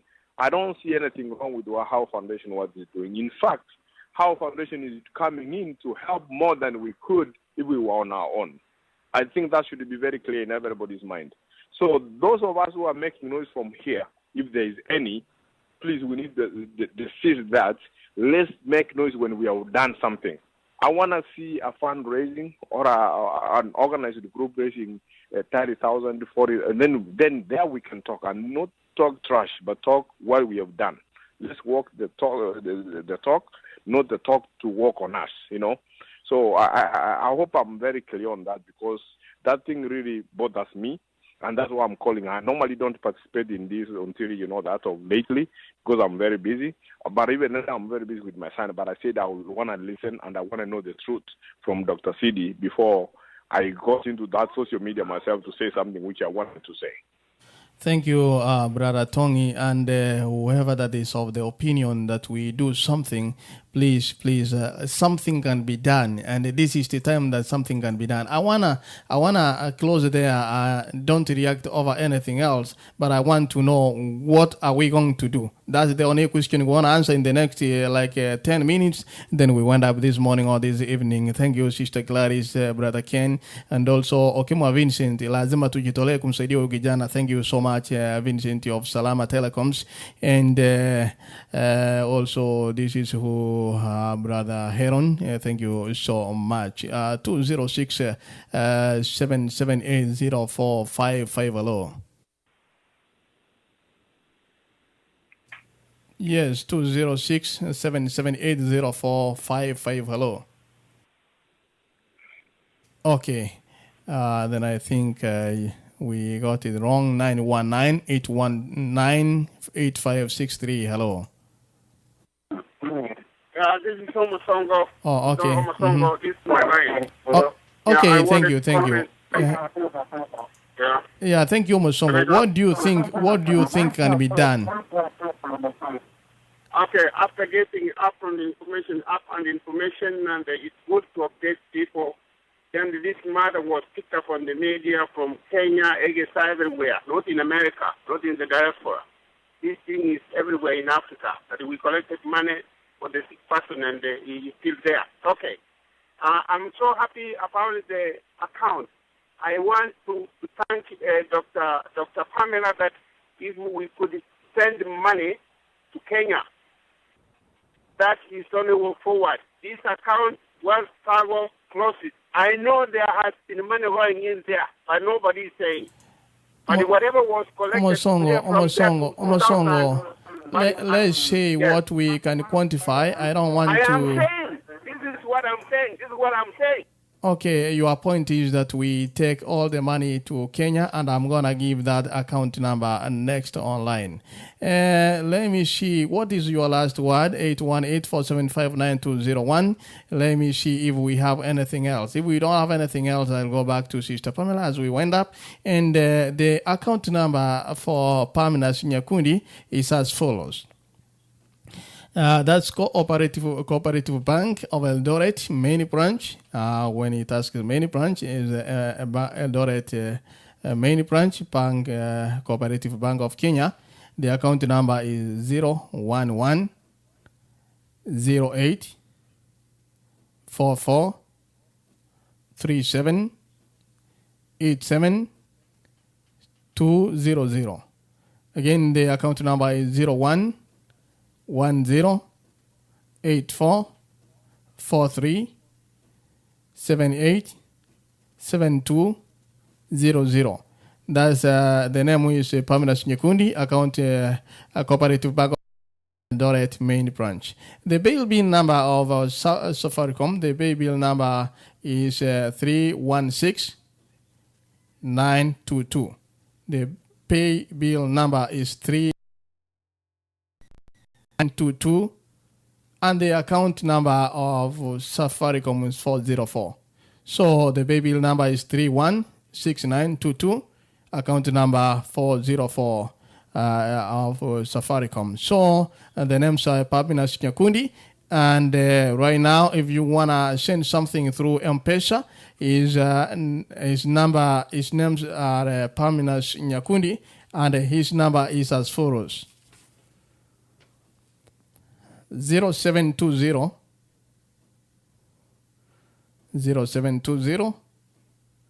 371 194. The Safaricom M-Pesa number is 0720 371 194. I want to acknowledge that most of the time when we give such numbers, we just talk on air and we finalize like that. Since we don't know who does it, please, we beg that let's be touched and do something. And when you have done something, be praying for this boy, because it's not only about money. It's not about contributions. It is about what our heart tells us. It's about one of us. It's about somebody's health, which is pertinent.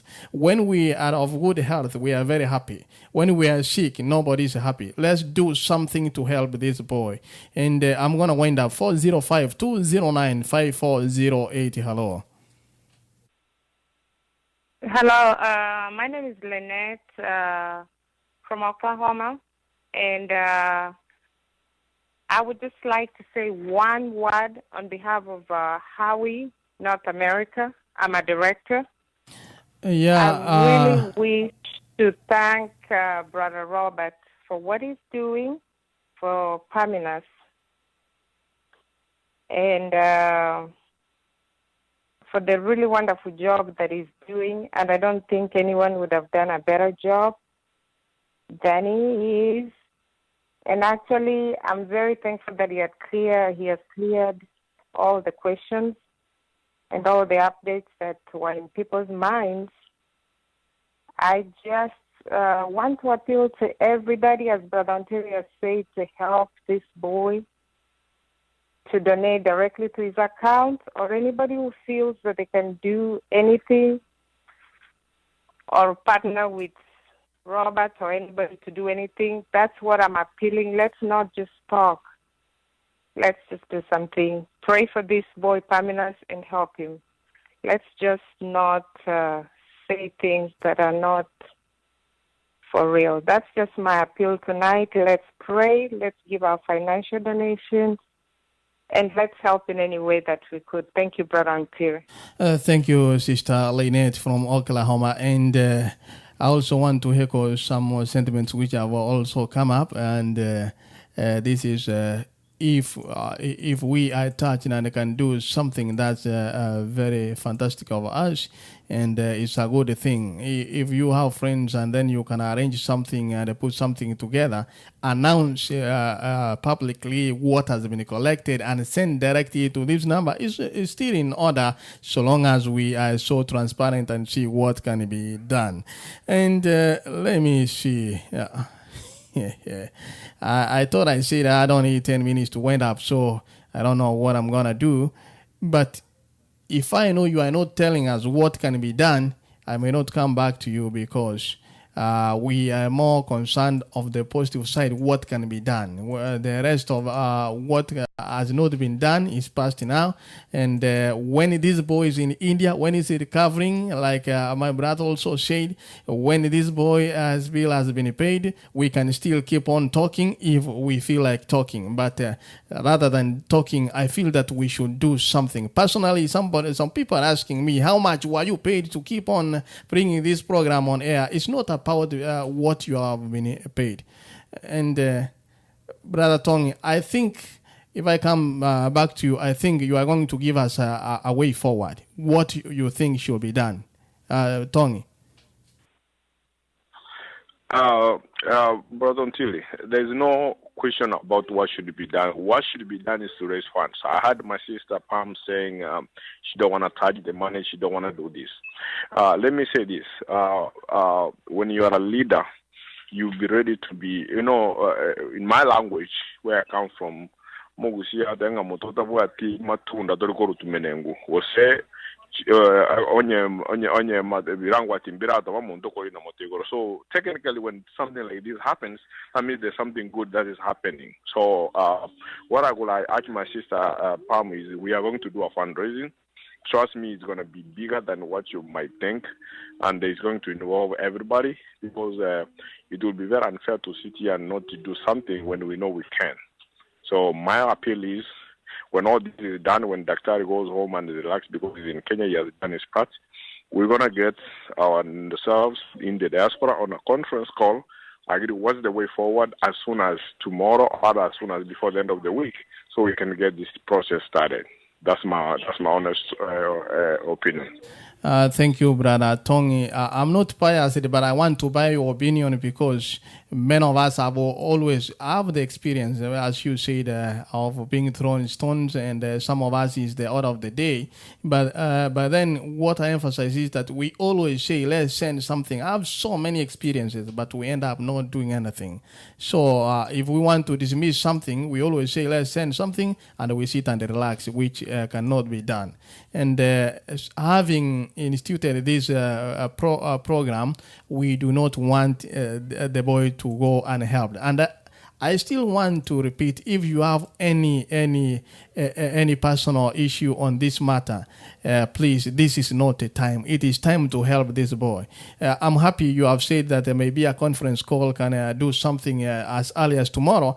And I don't know who is of that opinion, so that we can move ahead and help this boy out, because you have seen as soon, it was our plea that if India can accept to go on treating this boy, and then the rest will be taken care of, it will be okay. And we have been assured that it is okay. 8322766262. Hello. 8322766462. Hello. Oh, hello. This is Naomi from Houston. First of all, this is very touching, but I want to thank everybody who's really supporting this boy. Dr. Sida back in Kenya, good job. Keep up doing the work. People are always going to be negative, but the fact that the people who are positive, let's keep up the fire for this young boy, perminus. His story is very touching. Tony, I like what you have, your idea of fundraising. hey, let me know. I'm in Houston. Hey, let's push for it. I don't like dealing with negativity, and I hate it when people are negative. So we just have to keep this boy in mind. Our goal is to see a success story, and so let's push for it. Let's be positive, and just keep us involved. Let us know what we need to do. Because I'm really touched by this boy's story, and this is something I want to see. I want to hear. I want to meet this boy someday, and I'm gonna be like, yeah, we're part of the team that stood up for him, and we're gonna be proud of him. So keep up the good work. Don't mind the negativity. Let's just fight for him. Let's all fight for him. That's all I have to say. Thank you, Dr. Thank you so much. It's been a long time. Thank you. 763. Thank you so much. Those are wonderful words of encouragement. 763 316 8005. Hello. 763 316 8005. Hello. Thank you so much. I don't know. This is Honorable. Okay, this is Dominic Mangerere, the President Kenyan Youth Abroad. Thank you, Brother Tony. We are behind you. It can be done. Thank you so much. It can be done. I feel good when I hear those words from our leaders that it can be done. Thank you so much. 612-423-8164. Hello. Yeah, but unfortunately we are talking English. I don't know what to. Okay. Kwana yana bongo translate chinga kichinde. Please. I am trying. You say bongo kwano hotel. Kwana. Njoma de tindo chigento kanene tura pingire aso mano ikiagera na mabera chete gocha setole. Lakini nkioro chekera ko ruaso bwango. Nchaso bwango gento tora kole. Tirango turu bitoki ebyo nchitiri bwete nambe ichibi ya Kenya lakini tutageze turu bitoki ebyo tutomero mwana oyo achikokonya kanere nya sasa sinya ngina na ngina twale no bolemo egine bigendo ndagani kubinga kone nkuyo tokani ngatokonye bitoki bitego muntu norusana noruko migo kwaruri.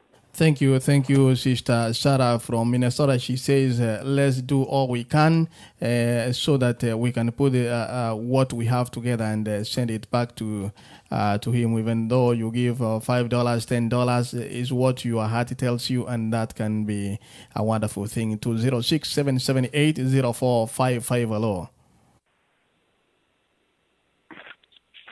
206-778-0455. Hello. Hi, Auntie. How are you? I'm doing good. What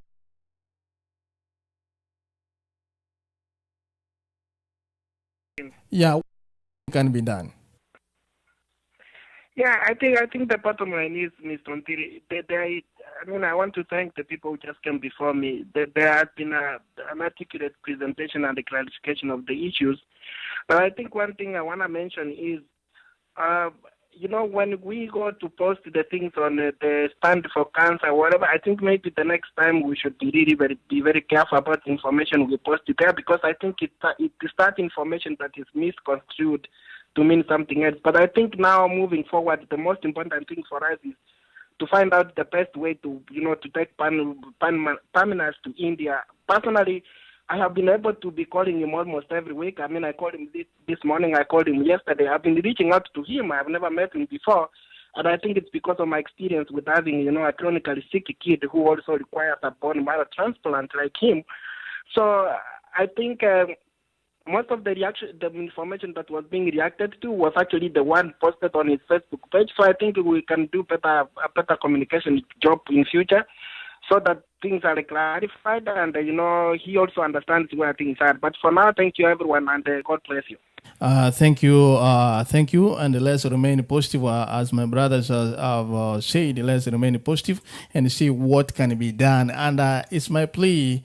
I think my time is up, and I was supposed to be here for 1 hour, and we have gone past 1 more hour. But then it's for a good cause. Sister Mary Ayonga, hello.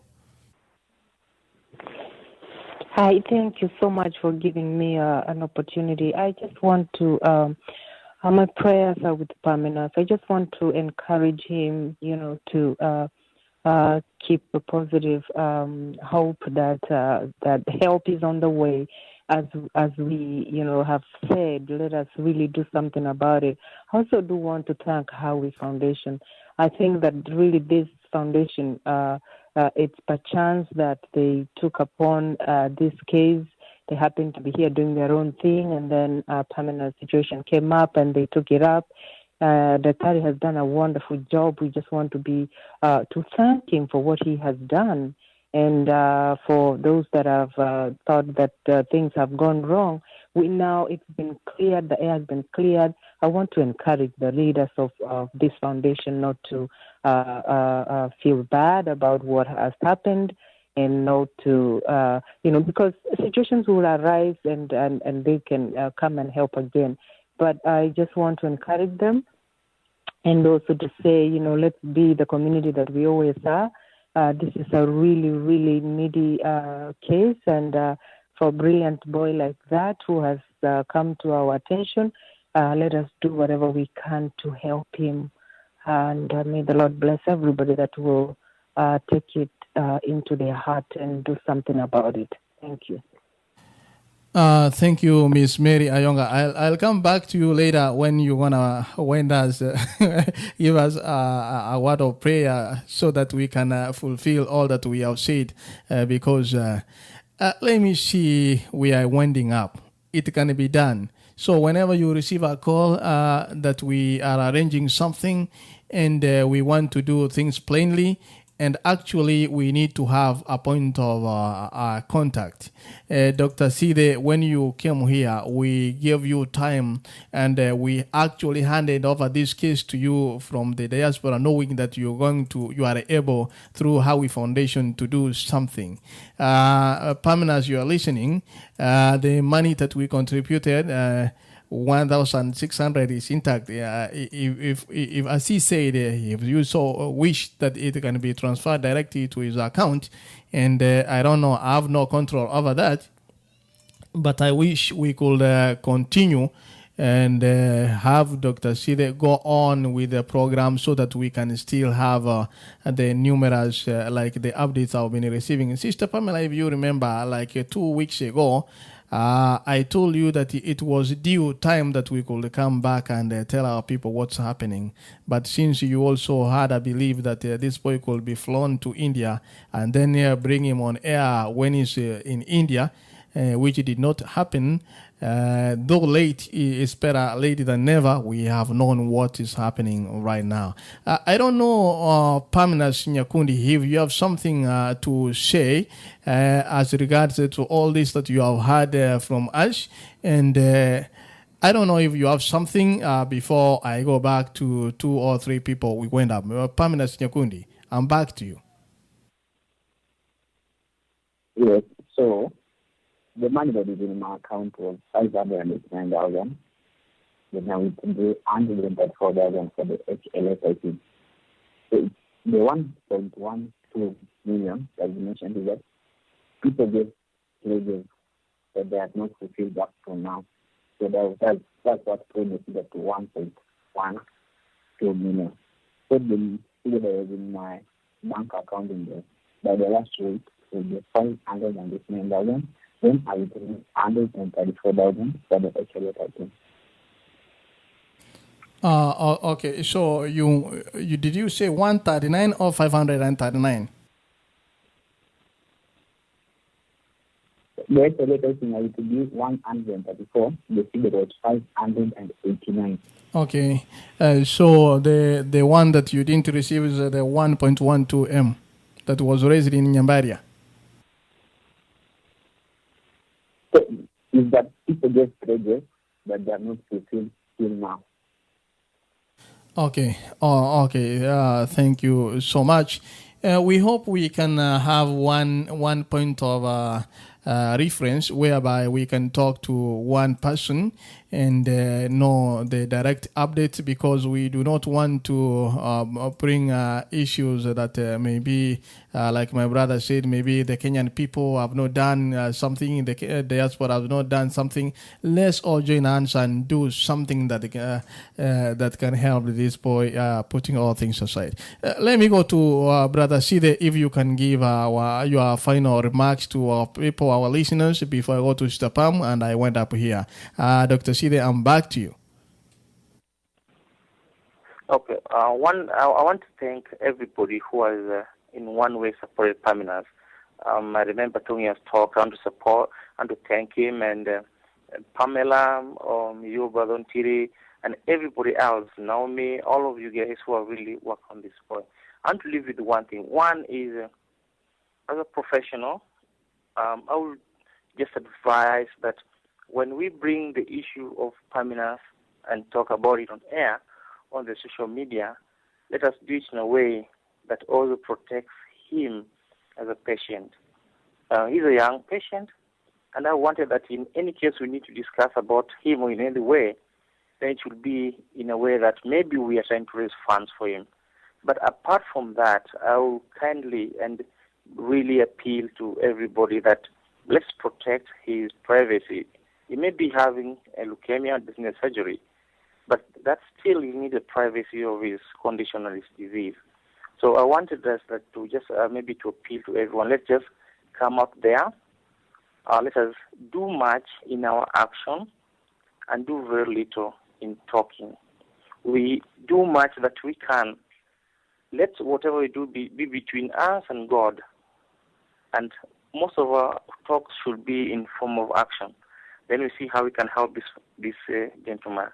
As has been said, the only thing we are waiting for is the HLA results, which we are going to Lancet today. We have talked to everywhere. By 10 today, we are at Lancet. We hope by tomorrow everything's ready. And we are working on the arrangement to have them leave the country this week. So whoever is listening, wherever they are, or money can be sent directly to perminus account or pay bill number. We need around $20,000.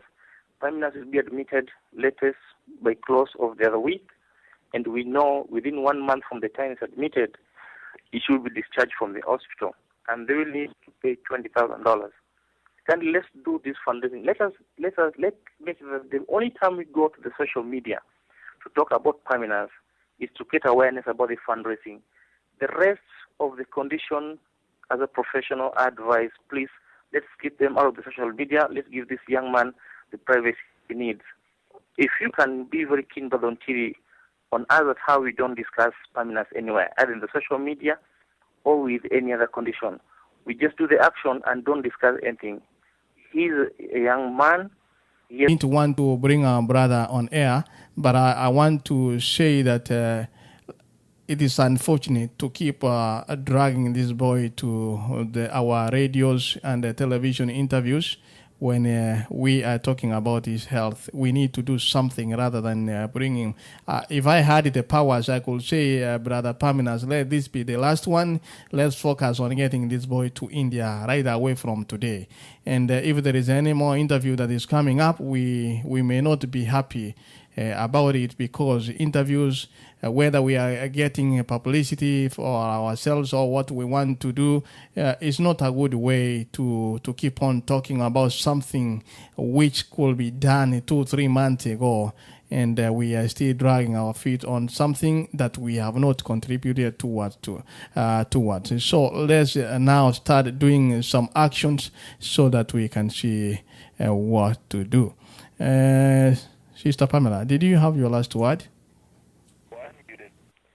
I honestly have no words, because I was really disappointed, but I'm so happy that we have the best of the best in our community. Tonight, I am so humbled. I am honestly humbled for having all our people listening, 12,000 people listening tonight. I honestly feel that we can do something. I was feeling what I was saying is that I don't want to be, the one to keep the money. Somebody can keep the money, but we can donate. We have to do something about this young man. I don't know what we can do. The way Mr. Tony has said, we have to come up with something. If it means paying even half of our paycheck, so be it. This boy needs to go to India. This boy needs help. We need to help him.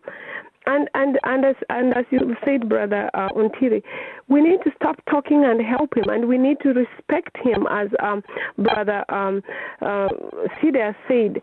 There's something that is called HIPAA. HIPAA is a patient is a confidence, private information is respected, and I talked about it today when some guy was throwing things on the media. I said you cannot talk about somebody in the somebody's condition like this, because this is HIPAA. You have to respect a patient. But I'm so glad. I'm so thankful. I know Brother Tony, and even when we were back in Texas, you said we will do something. Thank you. I know we are going to do something. I am with you. I'm supporting whatever I have to do to help and support you. I will do that. Thank you, Sister Naomi. Thank you, Sarah. Thank you, Dominic. Thank you, Nyangenya. Thank you, Mr. Nyakundi. Lynette, thank you. I thank everybody for showing, for inboxing. And if you have something that is bothering you, please inbox perminus, ask him, or inbox me, inbox Brother Ontiri. Please don't throw things in the media. Inbox, ask, call. My number is in the public. Call me. Let me explain to you so that we can have it clear, so that we can help this young man. I'm going to repeat his number again. His phone number is 07203 71194. His account number, which is Cooperative Bank of Eldoret, is 011-0844-3787-200. M-Pesa number is 316922. Account which is 404 with Safaricom. One thing that I also have to say is that we should be able to communicate after today. We can talk about this on the radio, because this is where we find people. So we can talk about it and see what we can do. I think that will really help, because we have so many people who are listening to the radio. We can talk about it. We can see how we can help, and then the money can be sent to his account in Kenya. So this is something that we have to do. We don't have a choice. This young man, we need to help him. I thank everybody for tuning in, and I'm just hoping that this has cleared everybody. Let's now donate the money. Let's stop talking. Let's donate the money. Thank you, and Sister Mary, you can finish with a word of prayer. Yes, as Miss Mary finishes with a word of prayer, thank you, Sister Pamela. Thank you also those of us who tuned in for this wonderful session. Thank you, Dr. Side. Thank you, everybody, for having listened to us this evening. Let me...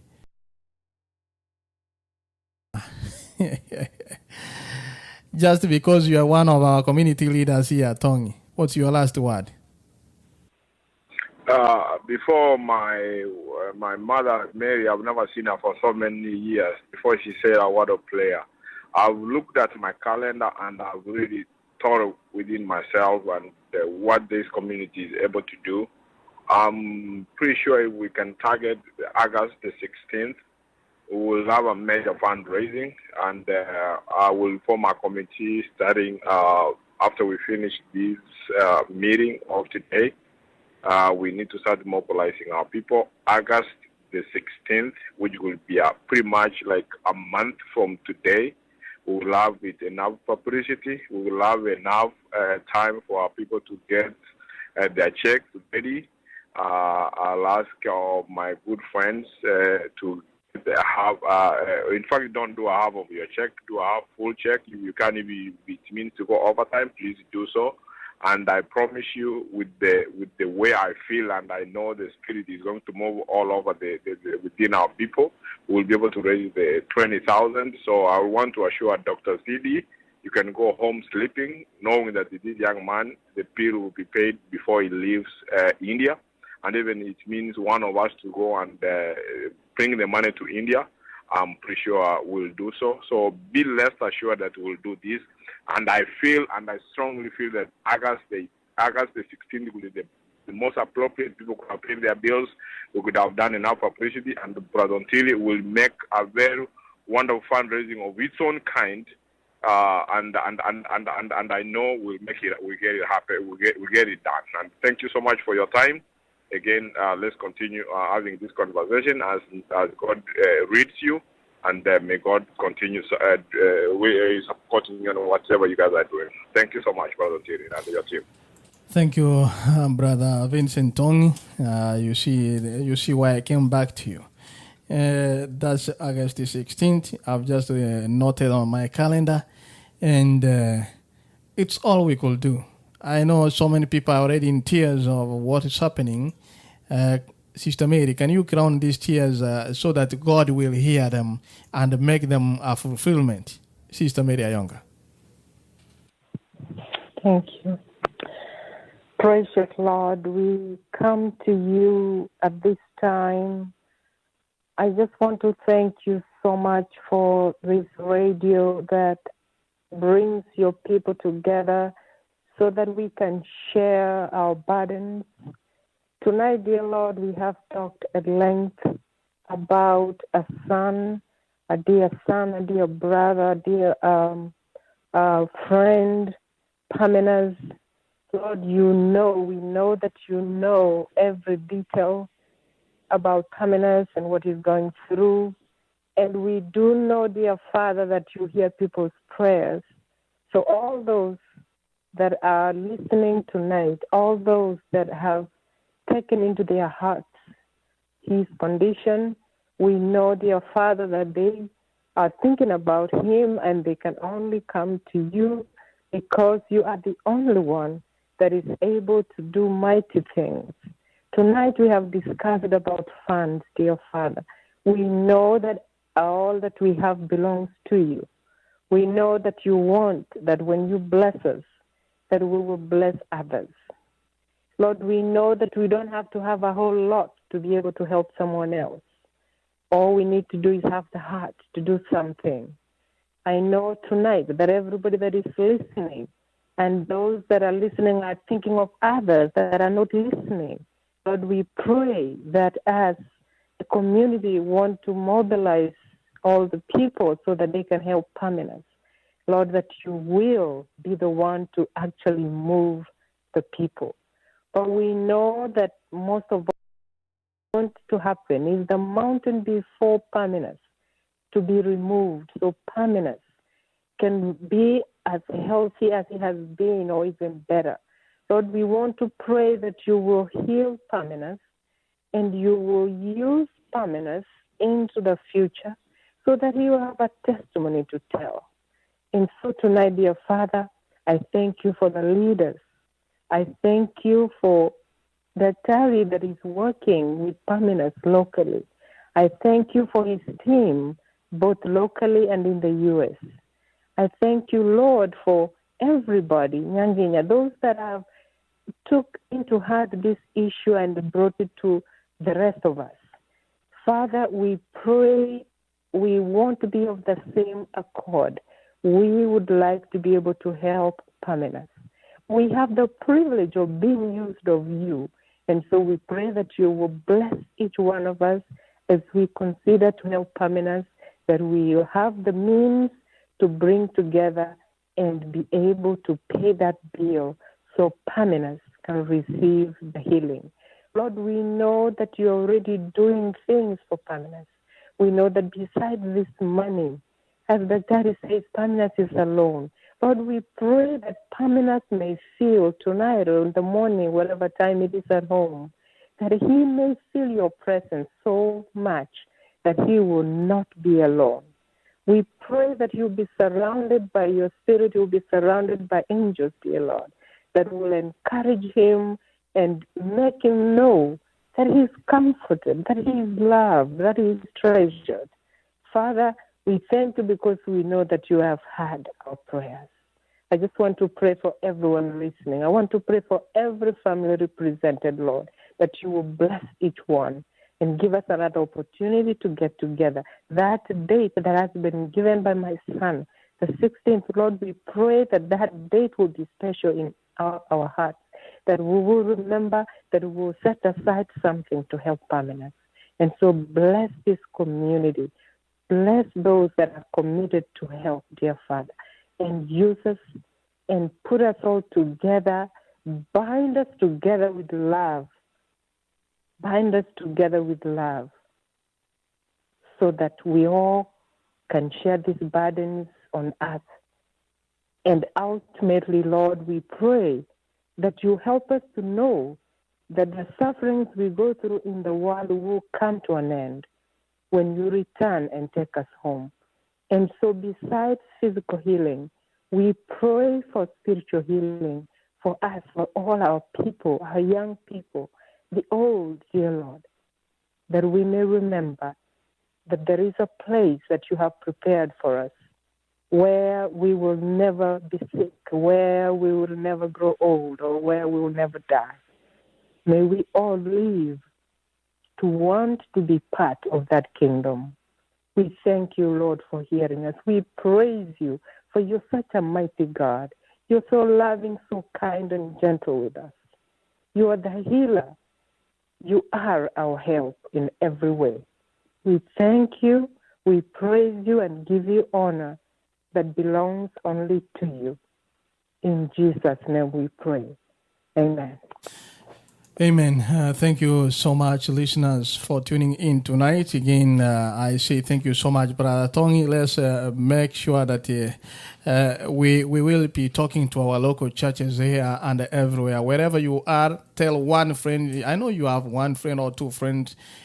Most of us, 3/4, let me say 99% of us don't know this boy, but we have meant to understand and know what's happening. Let it end there that we know. Now let's be doing all we can to make it happen. So, and let's try and see what can be done. But Tonga, I will be in touch with you maybe after this. And some of us, when you hear, you get a call from either one of us, please accept it. Do not say, oh, who is this calling me? Who gave you my number? No, let's do something that we can help our brothers. And August the 16th, it can be done. So when we come to your churches, talk to your members. At least we want to bring a card to your church. We're going to bring cards to our friends wherever you are. Talk to one or two friends. I think it can, no, not I think. Actually, that's a wrong word. I know it can be done. And we believe the Almighty God. we will not die until we fulfill this mission. So God is with us. Thank you. To the cities.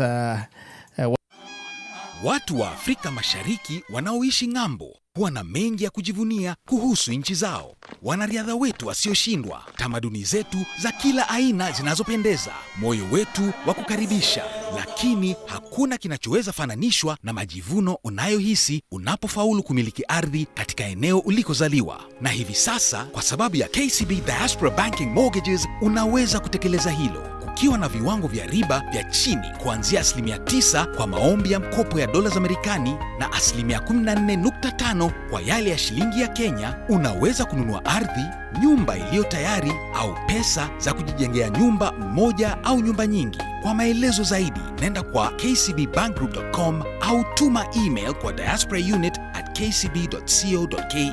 Ofa hii spesheli inamalizika tarehe 30 Juni mwaka huu. KCB Diaspora Banking Mortgage, njia rahisi ya kununua nyumba nyumbani.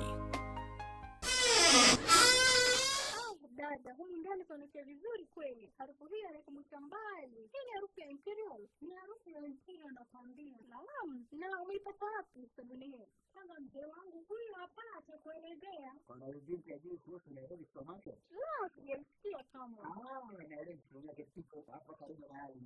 Unapita kwa bei kidogo tu hapo 260 unapata Nairobi Supermarket. Kuna vitu vingi hapo kwa Kenya. Unapata kama huko? Huko unapata facility, unapata kesefa. Mwambie, kwanza nakwambia encyclopedia. Kama tunaweza tukunyele pia. Kabisa, kwanza nywele nyingi za wanawake. Kuna bina, luko chochote ambacho unataka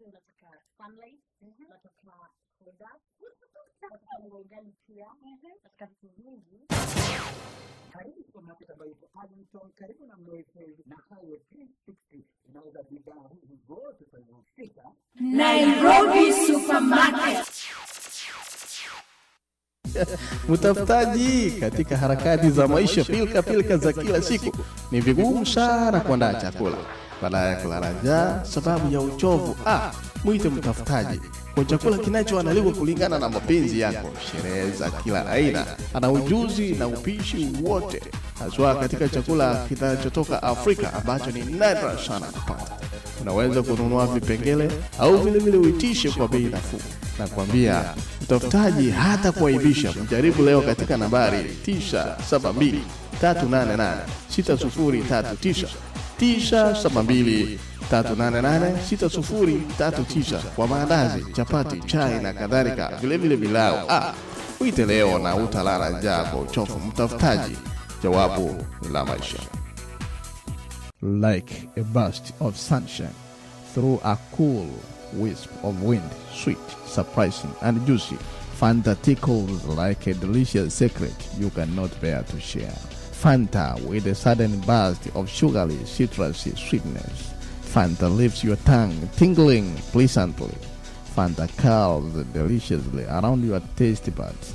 You haven't tried the new Fanta for a new taste? Fanta, no need to wait. More than 50 years before our country began her journey, we began our own. Walking with our customers across the majestic land that would one day be called Kenya. We were there on December the 12th, 1963, and we've been here ever since. Building trust and unleashing potential at every turn. To buy homes, educate children, build businesses, save for the future. Investing to build our nation, innovating better and easier ways to bank. Welcoming everyone into our family every day. Sharing success and partnering to make a difference. Today, we share these opportunities not only with Kenyans, but also with our neighbors across the region.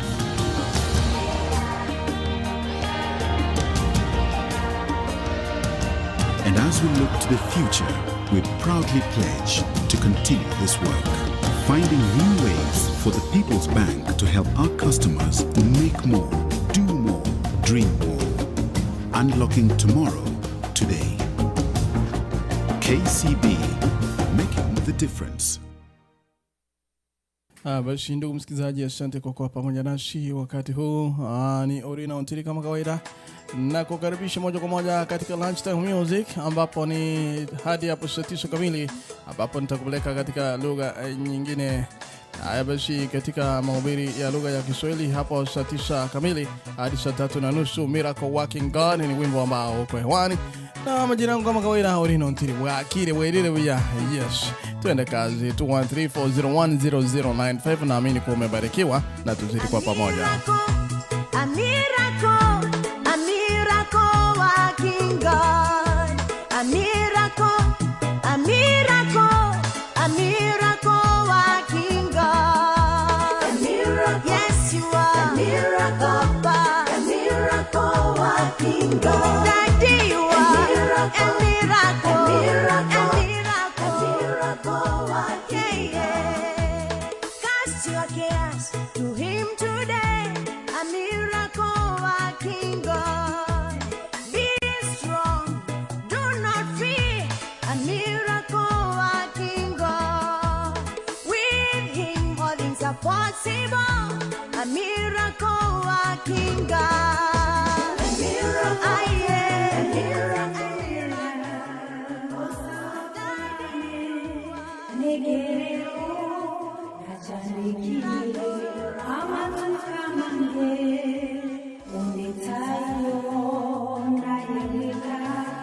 Marieta nigo nkuru kwa Lydia Scarlett Nyairabu nigo tegerete Abagusi Global Radio na Jeremiah na Mtiti. Ombeni nanyi mtapewa,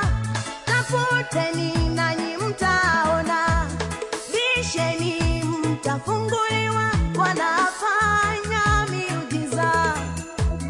Ombeni nanyi mtapewa, tafuteni nanyi mtaona, bisheni mtafunguliwa, wanafanya miujiza.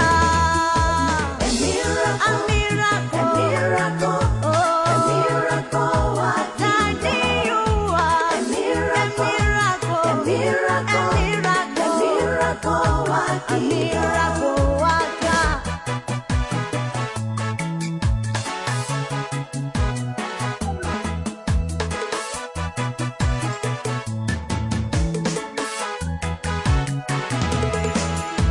I praise you, Papa.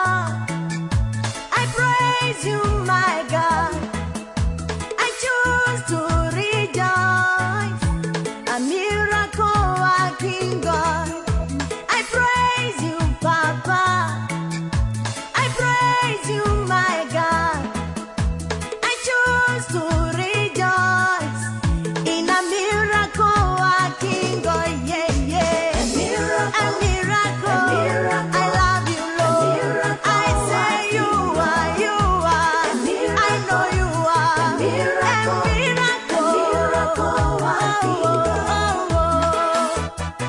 A miracle working God. A miracle worker.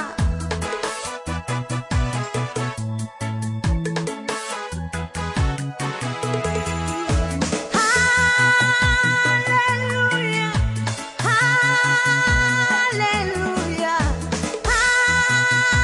Hallelujah. A miracle working God. Hallelujah. Hallelujah. Hallelujah. A miracle working God. A miracle. A miracle. A miracle.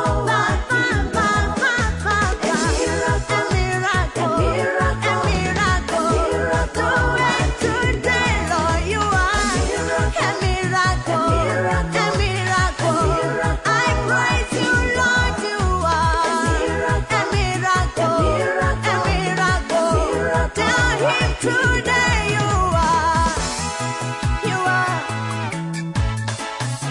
I believe in you, Lord. You will do it for me.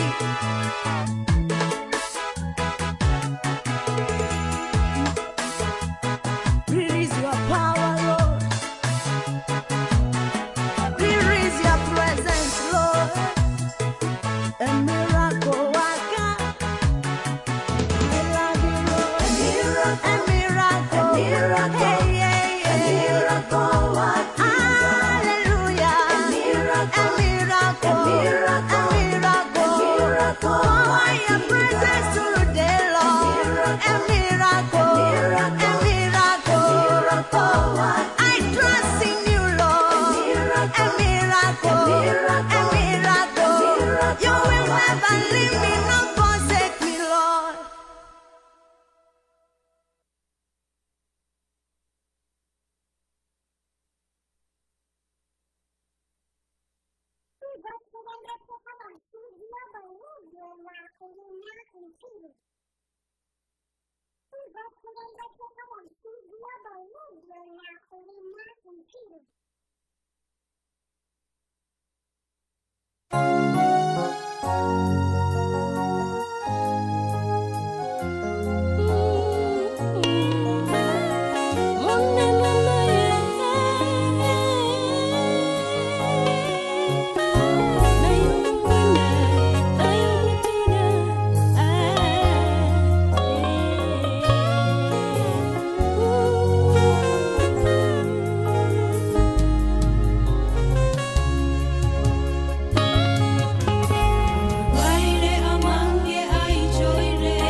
mwisho wa asubuhi hii ama jioni hii, ndugu msikilizaji, wakati ambapo tunaingia na lunchtime carols. Ni saa 9 kasorobo. Majina yangu ni Orina Ntili kama kawaida.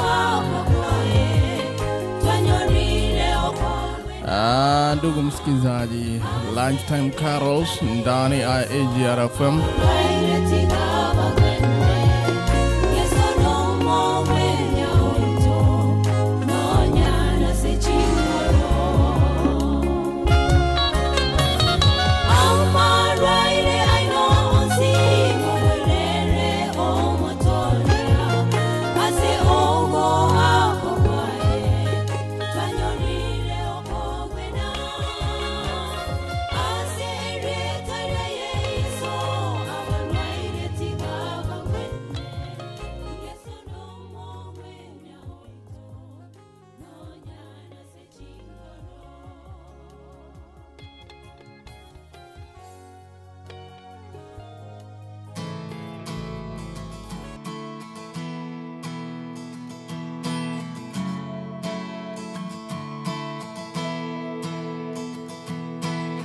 We stand and lift up our hands, for the joy of the Lord is our strength.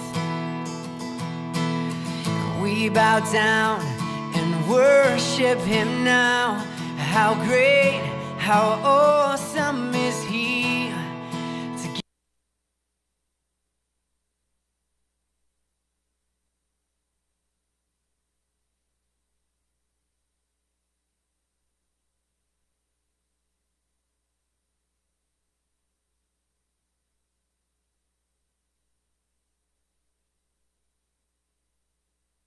Unasikiza AGRFM.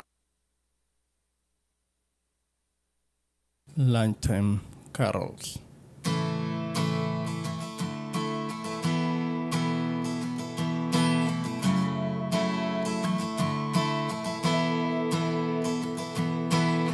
We stand and lift up our hands, for the joy of the Lord is our strength. We bow down and worship Him now. How great, how awesome is He. Together we sing. Everyone sing. Holy is the Lord God Almighty. The earth is filled with His glory. Holy is the Lord God Almighty. The earth is filled with His glory. The earth is filled with His glory.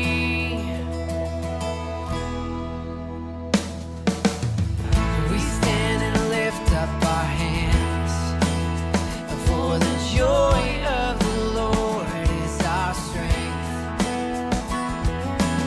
And we bow down and worship Him now. How great, how awesome is He. Together we sing. Everyone sing. Holy is the Lord God Almighty. The earth is filled with His glory. Holy is the Lord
Unasikiza AGR FM.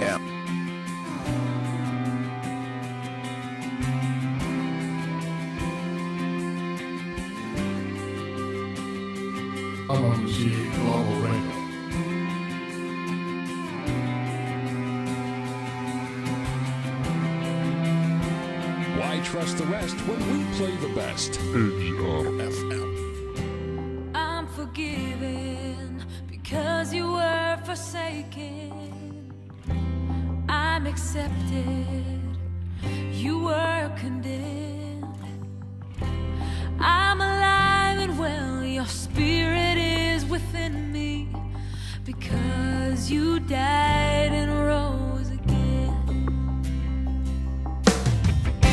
Amazing love, how can it be? My King would die for me. Amazing love, I know it's true.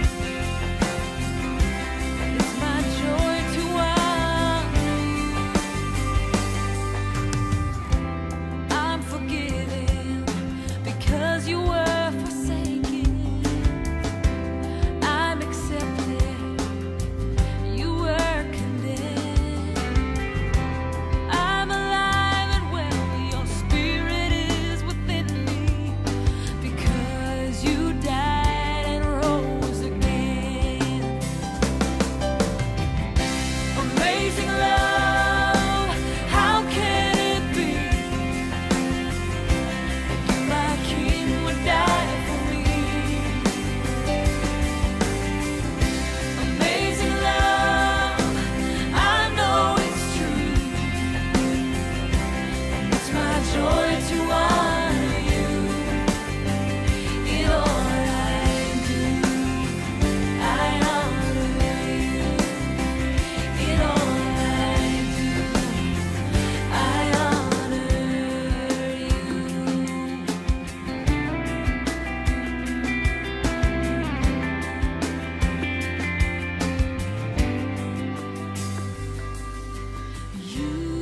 You are my King. You are my King. Jesus, you are my King. Jesus, you are my King. Amazing love, how can it be? My King would die for me. Amazing love, I know it's true. It's my joy to honor you. Amazing love, how can it be? My King would die for me. Amazing love, I know it's true. It's my joy to honor you. In all I do, I honor you. In all I do, I honor you. In all I do, I honor you. Yeah. I honor you. Jesus, you are my King. I honor you.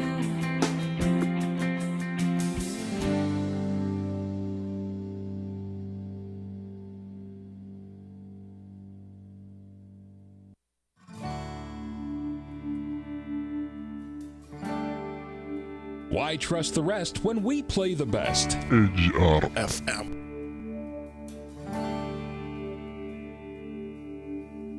We fall down, we lay our crowns at the feet of Jesus. The great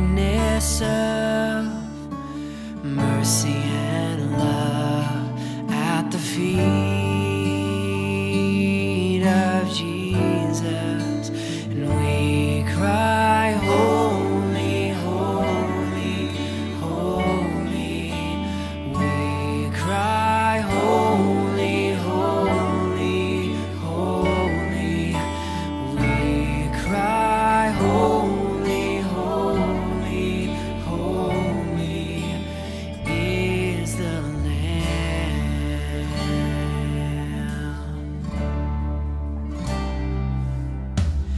We fall down, we lay our crowns at the feet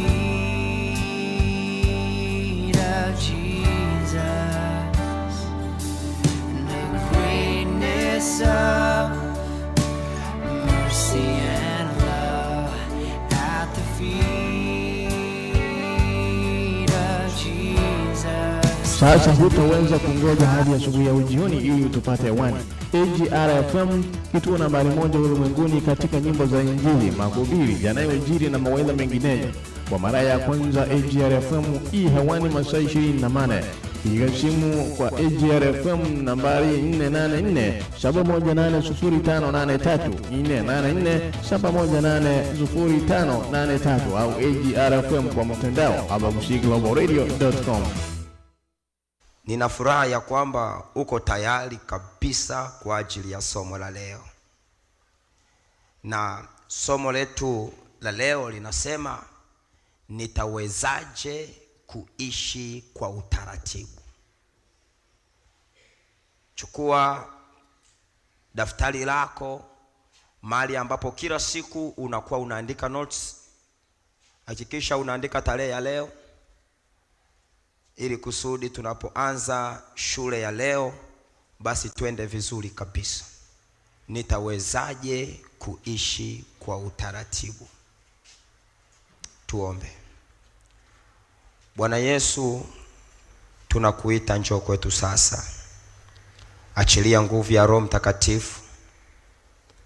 Achilia uweza wako usio wa kawaida, ili kusudi kila mmoja leo aseme hakika wewe ni Mungu.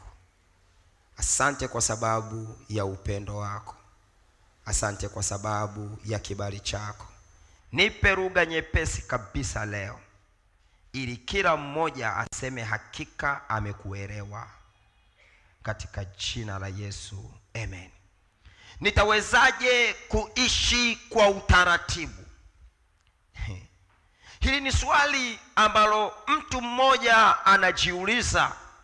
Nifanye vipi ili kusudi niishi kwa utaratibu? Kumbuka, maisha yasiyokuwa na utaratibu hayana furaha kabisa. Maisha ambayo hayana utaratibu siku zote yanaleta huzuni. Maisha yasiyokuwa na utaratibu siku zote yanaondoa matumaini. Mahali penye utaratibu siku zote kuna furaha. Mahali penye utaratibu kuna amani imetanda sehemu ile. Rafiki zangu, utaratibu ni jambo la muhimu sana. Na ndio maana hata kwenye mikutano hii kuna utaratibu. Utaratibu ni mpangilio. Utaratibu ni dira. Utaratibu ni mwongozo. Mahali ambapo hakuna mpangilio mzuri, uhalifu unaonekana mahali pale. Sijajua kama mlishawahi kuangalia jinsi watu wanavyopata shida kwenye usafiri. Hebu tuangalie kidogo hawa watu wanavyopata shida wanapohangaika kupanda daladala. Bila shaka kuna mshiriki mmoja yuko hapo, labda ndiye huyu anayepitia dirishani. Hii yote ni kwa sababu hakuna utaratibu. Mtazame binti huyo, huyo ni dada huyo, anaingia kwenye daladala. Hii yote ni matokeo ya kutokuwa na utaratibu.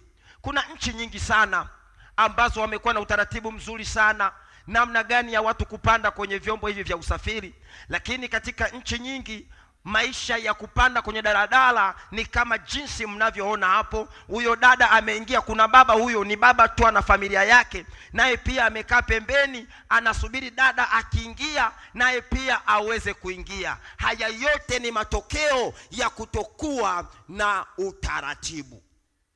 Rafiki, maisha yasiyokuwa na utaratibu siku zote ni maisha yenye huzuni.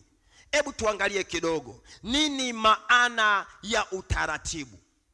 Utaratibu ni mpango maalum wa kufuatwa katika kutekeleza jambo fulani. Ni mpango uliowekwa. Katika ule mpango umewekwa aidha na tawala fulani, au na jamii fulani, au na mtu fulani, au na familia fulani. Kupitia utaratibu huo, basi mambo au jambo fulani liweze kufanyika. Faida ya utaratibu. Kuna faida nyingi sana za utaratibu, nyingi kweli kweli. Mimi nimeweza kuandika chache tu. Kwanza, utaratibu unaleta amani. Tumeangalia kidogo picha zile za watu wakiingia kwenye daladala. Wale watu wanaopita nje na utaratibu, siku zote amani yao inaondoka. Lakini vile vile utaratibu unaleta furaha. Kama hakuna utaratibu, hakuna furaha. Lakini utaratibu unaleta mafanikio, lakini vile vile utaratibu unaleta utulivu. Utaratibu unaondoa uhalifu. Mahali penye mpangilio, mahali penye mpangilio. Yeremia 29 mstari wa 11. Mungu anasema mawazo ambayo Mungu anamwazia mwanadamu siku zote ni mawazo mema. Kwa hiyo maana yake ni nini? Kumbe Mungu kama anamwazia mwanadamu mema, basi Mungu amejenga utaratibu kwa ajili ya huyo mwanadamu. Laiti kama Mungu angekuwa hana mpangilio mzuri, mwanadamu asingewaziwa mema. Kumbe utaratibu unaleta mema. Hata Mungu mwenyewe anapenda utaratibu. Na ndio maana tukirudi katika uumbaji wake, Mungu aliumba katika utaratibu wa siku moja baada ya nyingine, na kila siku akawa anaumba kitu fulani. Kwa nini? Ili kusudi awe na furaha. Hakutaka kuchanganya vitu kwa wakati mmoja. Kwa hiyo Mungu anamwazia mwanadamu yaliyo mema. Kama Mungu anamwazia mwanadamu yaliyo mema, basi Mungu amemwekea mwanadamu utaratibu. Kupitia utaratibu huo, basi mwanadamu aweze kuwa na furaha. Ndio maana kitabu cha Zaburi 119 mstari wa 105, Biblia inasema, neno lako ni taa ya miguu yangu na mwanga wa njia yangu. Sikia, neno lako. Ndani ya neno ndipo unapopata nuru. Hii nilisema siku moja kipindi nafundisha habari ya ramani. Nikasema ramani ni dira, ramani ni mwelekeo, ramani ni njia.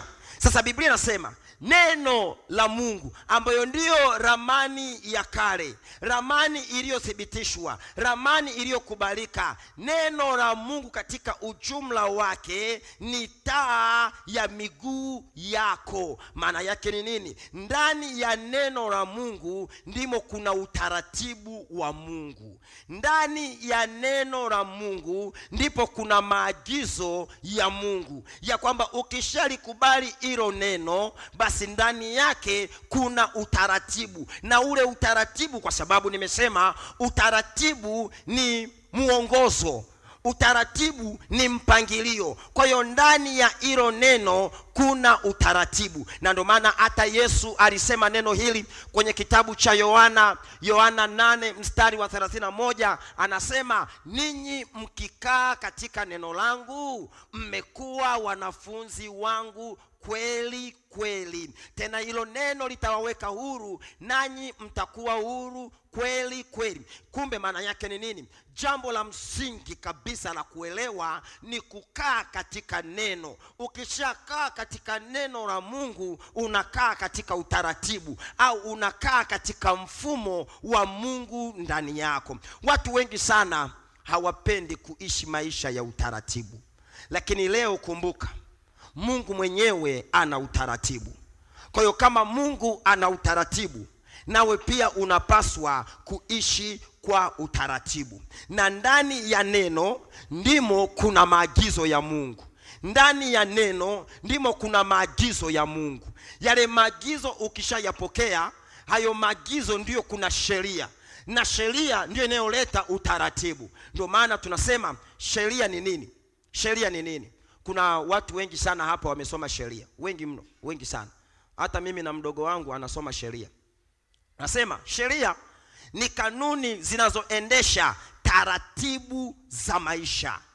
Kumbe ili kusudi utaratibu uwepo, lazima sheria iwepo. Kama sheria hakuna, taratibu hakuna. Kumbe utaratibu uko ndani ya sheria.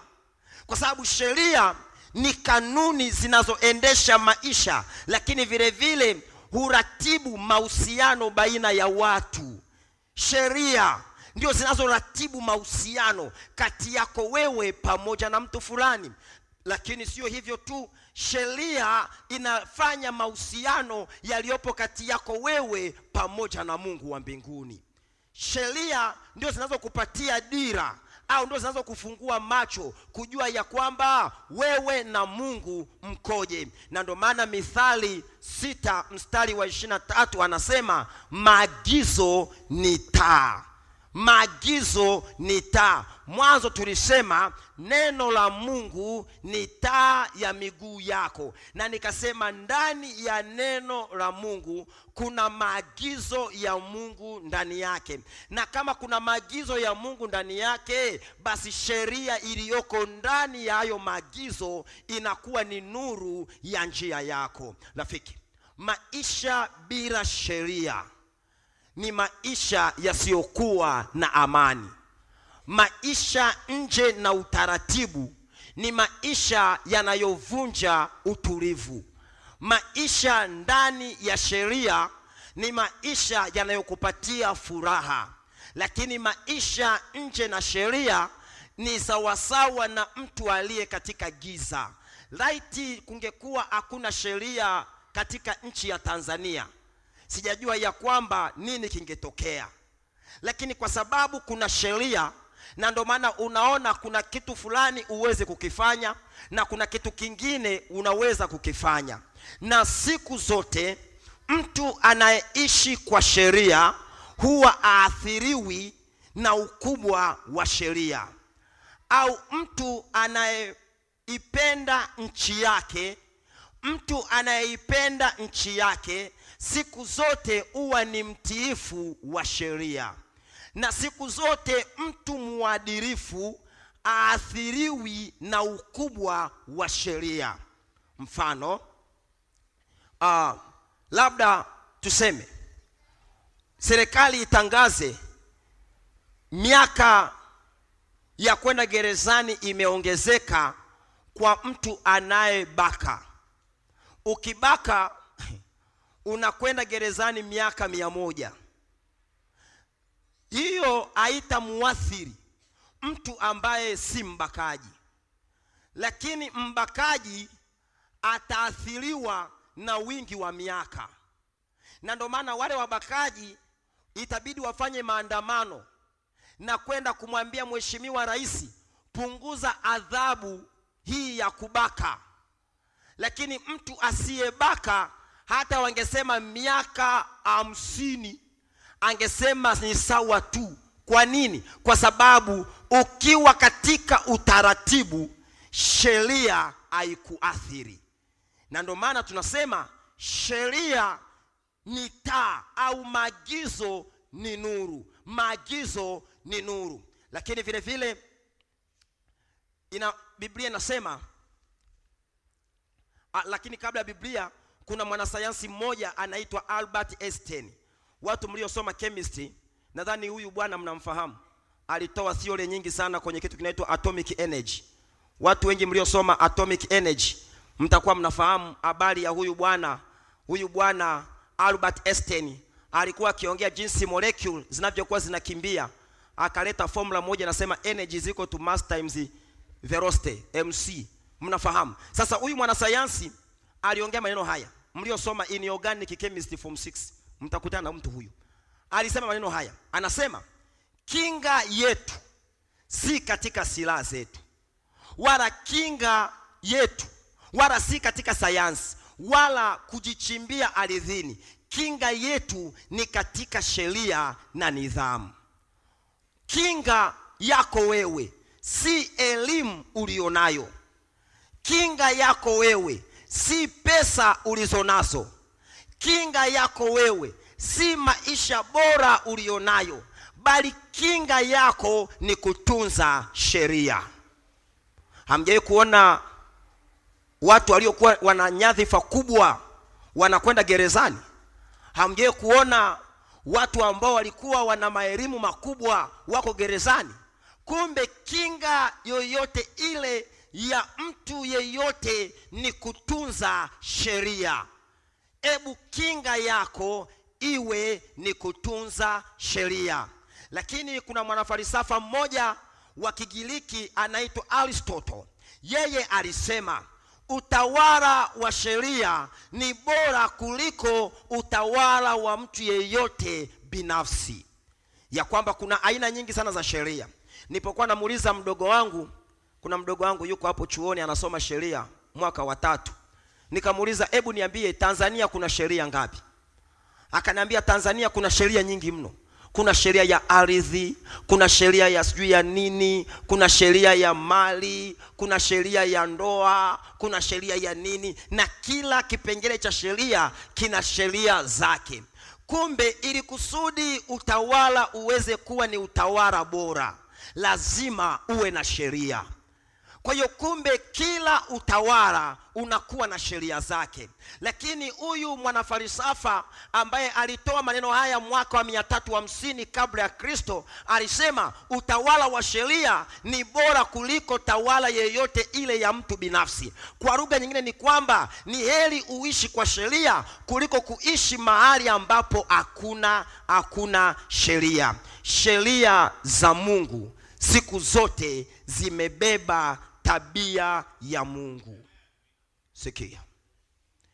Kila anayetunga sheria huwa anaitunga sheria kutegemea mtazamo alionao.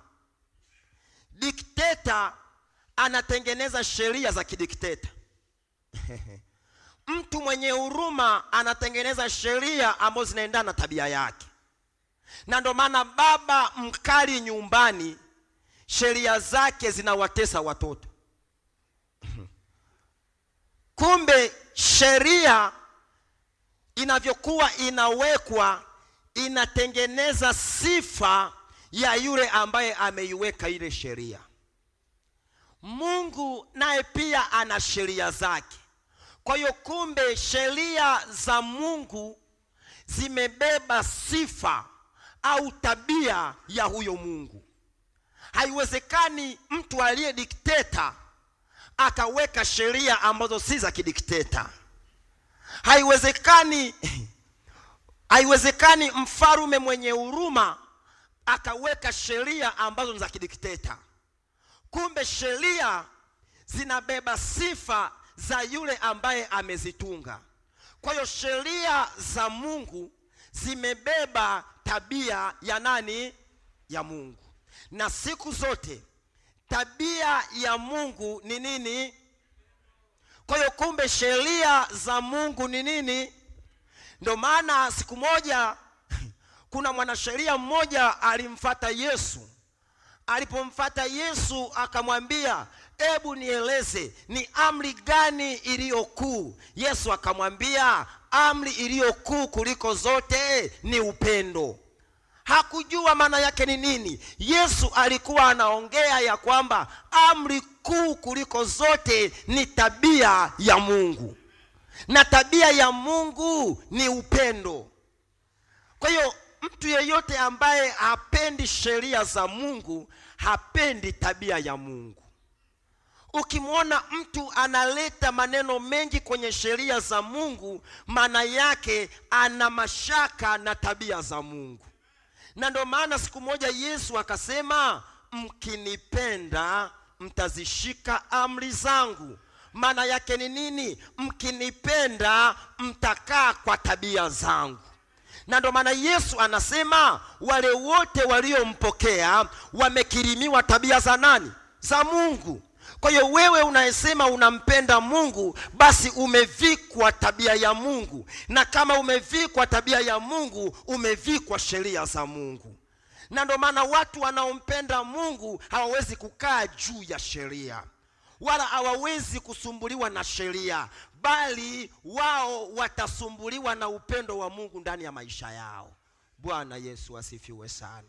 Sikiliza Warumi 13 mstari wa 10, Biblia inasema pendo halimfanyi jirani neno baya. Hili fungu nilipewa na mzee Ndege. Bwana asifiwe sana. Pendo alimfanyi jirani neno baya. Basi upendo ndiyo utimilifu wa nini? Kumbe sheria haiwezi kuwa timilifu pasipo upendo. Sheria haiwezi kuwa timilifu. Sasa kuna mtu mmoja atasema Yesu alipokuja duniani sheria zote zilikufa. Unajua ni kwa nini wanasema maneno haya? Kwa sababu siku zote wanadamu hawapendi sheria. Siku zote mtu ambaye ni mhalifu ana wasiwasi na ukubwa wa sheria. Na ndio maana mwanzo nimesema mbakaji akisikia ya kwamba adhabu imeongezeka kwa mtu akibaka, pressure inampanda.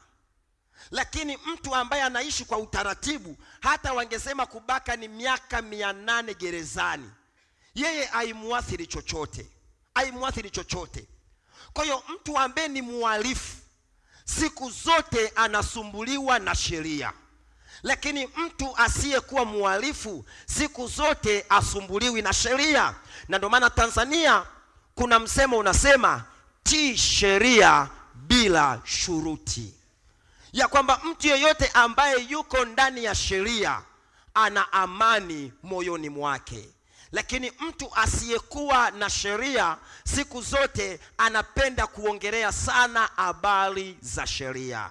Sheria haiwezi kukamilika bila upendo wa Mungu kutangulia kwanza. Upendo wa Mungu ndio umebeba sheria. Nimekwambia sheria zimebeba sifa ya Mungu. Hebu tujaribu kuangalia kidogo sheria pamoja na Mungu. Sheria zinabeba sifa ya Mungu. Katika kitabu cha Zaburi 1:19 mstari wa 7 anasema sheria za Mungu ni kamili, lakini sifa ya Mungu ni mkamilifu. Sheria za Mungu ni safi, siku zote Mungu ni msafi. Sheria za Mungu ni takatifu, siku zote Mungu ni mtakatifu. Sheria za Mungu ni haki, siku zote Mungu ni mtenda haki.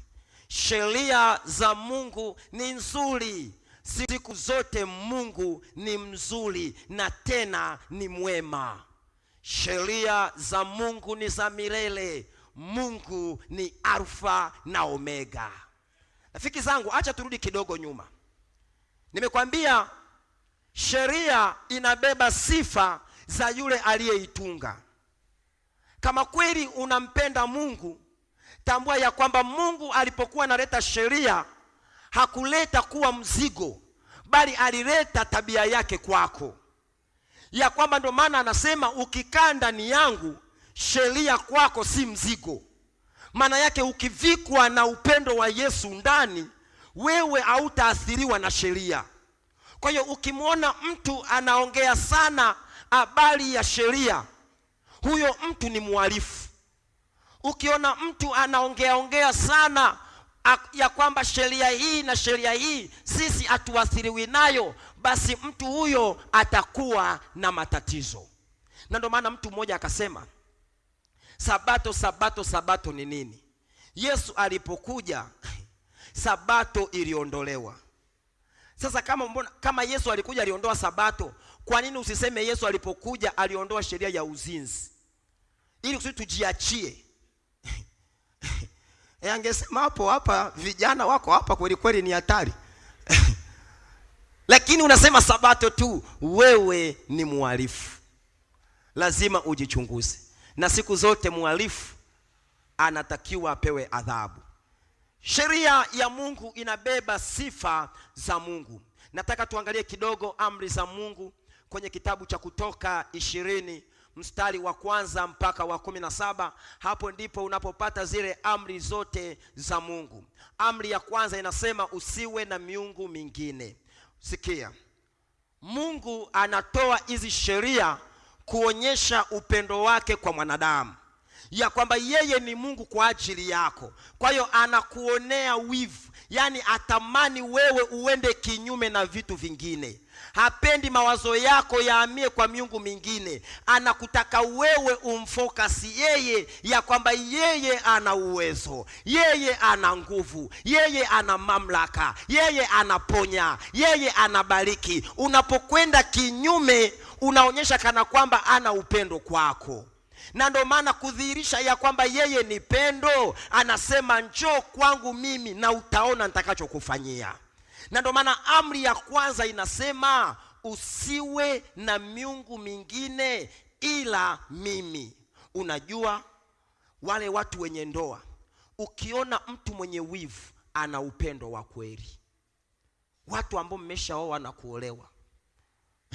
Sasa kuna shangaa kuna kina mama wengine, mume wangu ananifatafata. Huo ni upendo. Anakufatafata ni sasa asikufate sasa. Atatafuta wa kumfuata. Kwa hiyo mtu yote mwenye wivu lazima ajipendekeze kwako. Bwana asifiwe sana. Mtu yote mwenye upendo lazima awe karibu, yani anakutaka wewe tu, yeye pamoja na wewe. Na ndio maana Mungu anasema, jamani usiwe, mimi nipo hapa jamani. Una wasiwasi gani? Bwana Yesu asifiwe. Sawa sawa na mume wako akufuate akwambie, mama fulani, una shida ya nini? Mama cha usiku. Mama cha usiku. Una shida ya nini mama? Mimi niko hapa. Una shida ya nini? Mimi ndiye mwenyewe. Unataka nini? Unataka kitenge cha wax? Unataka kitenge cha Kongo? Sasa shida ya nini? Turisa boli. Bwana Yesu asifiwe sana. Huyu ndiye Mungu anasema usiwe na miungu mingine. Lakini vile vile anasema usijifanyie sanamu za kuabudu. Hizo sanamu hazitakusaidia, usizichonge wala kuzifikiria. Kwa hiyo sheria za Mungu zinabeba upendo na sifa zake kwa mwanadamu, ya kwamba mimi ndiye ukiniabudu yote na kutendea. Huyu mwanadamu unayemfuata kuchonga chonga hata kusaidia chochote. Kwa nini Mungu alisema haya? Mungu anajua kabisa kwamba kwa kufanya hivyo unapoteza muda. Kwa nini? Hao masanamu hayana chochote kwako. Yeye ndiye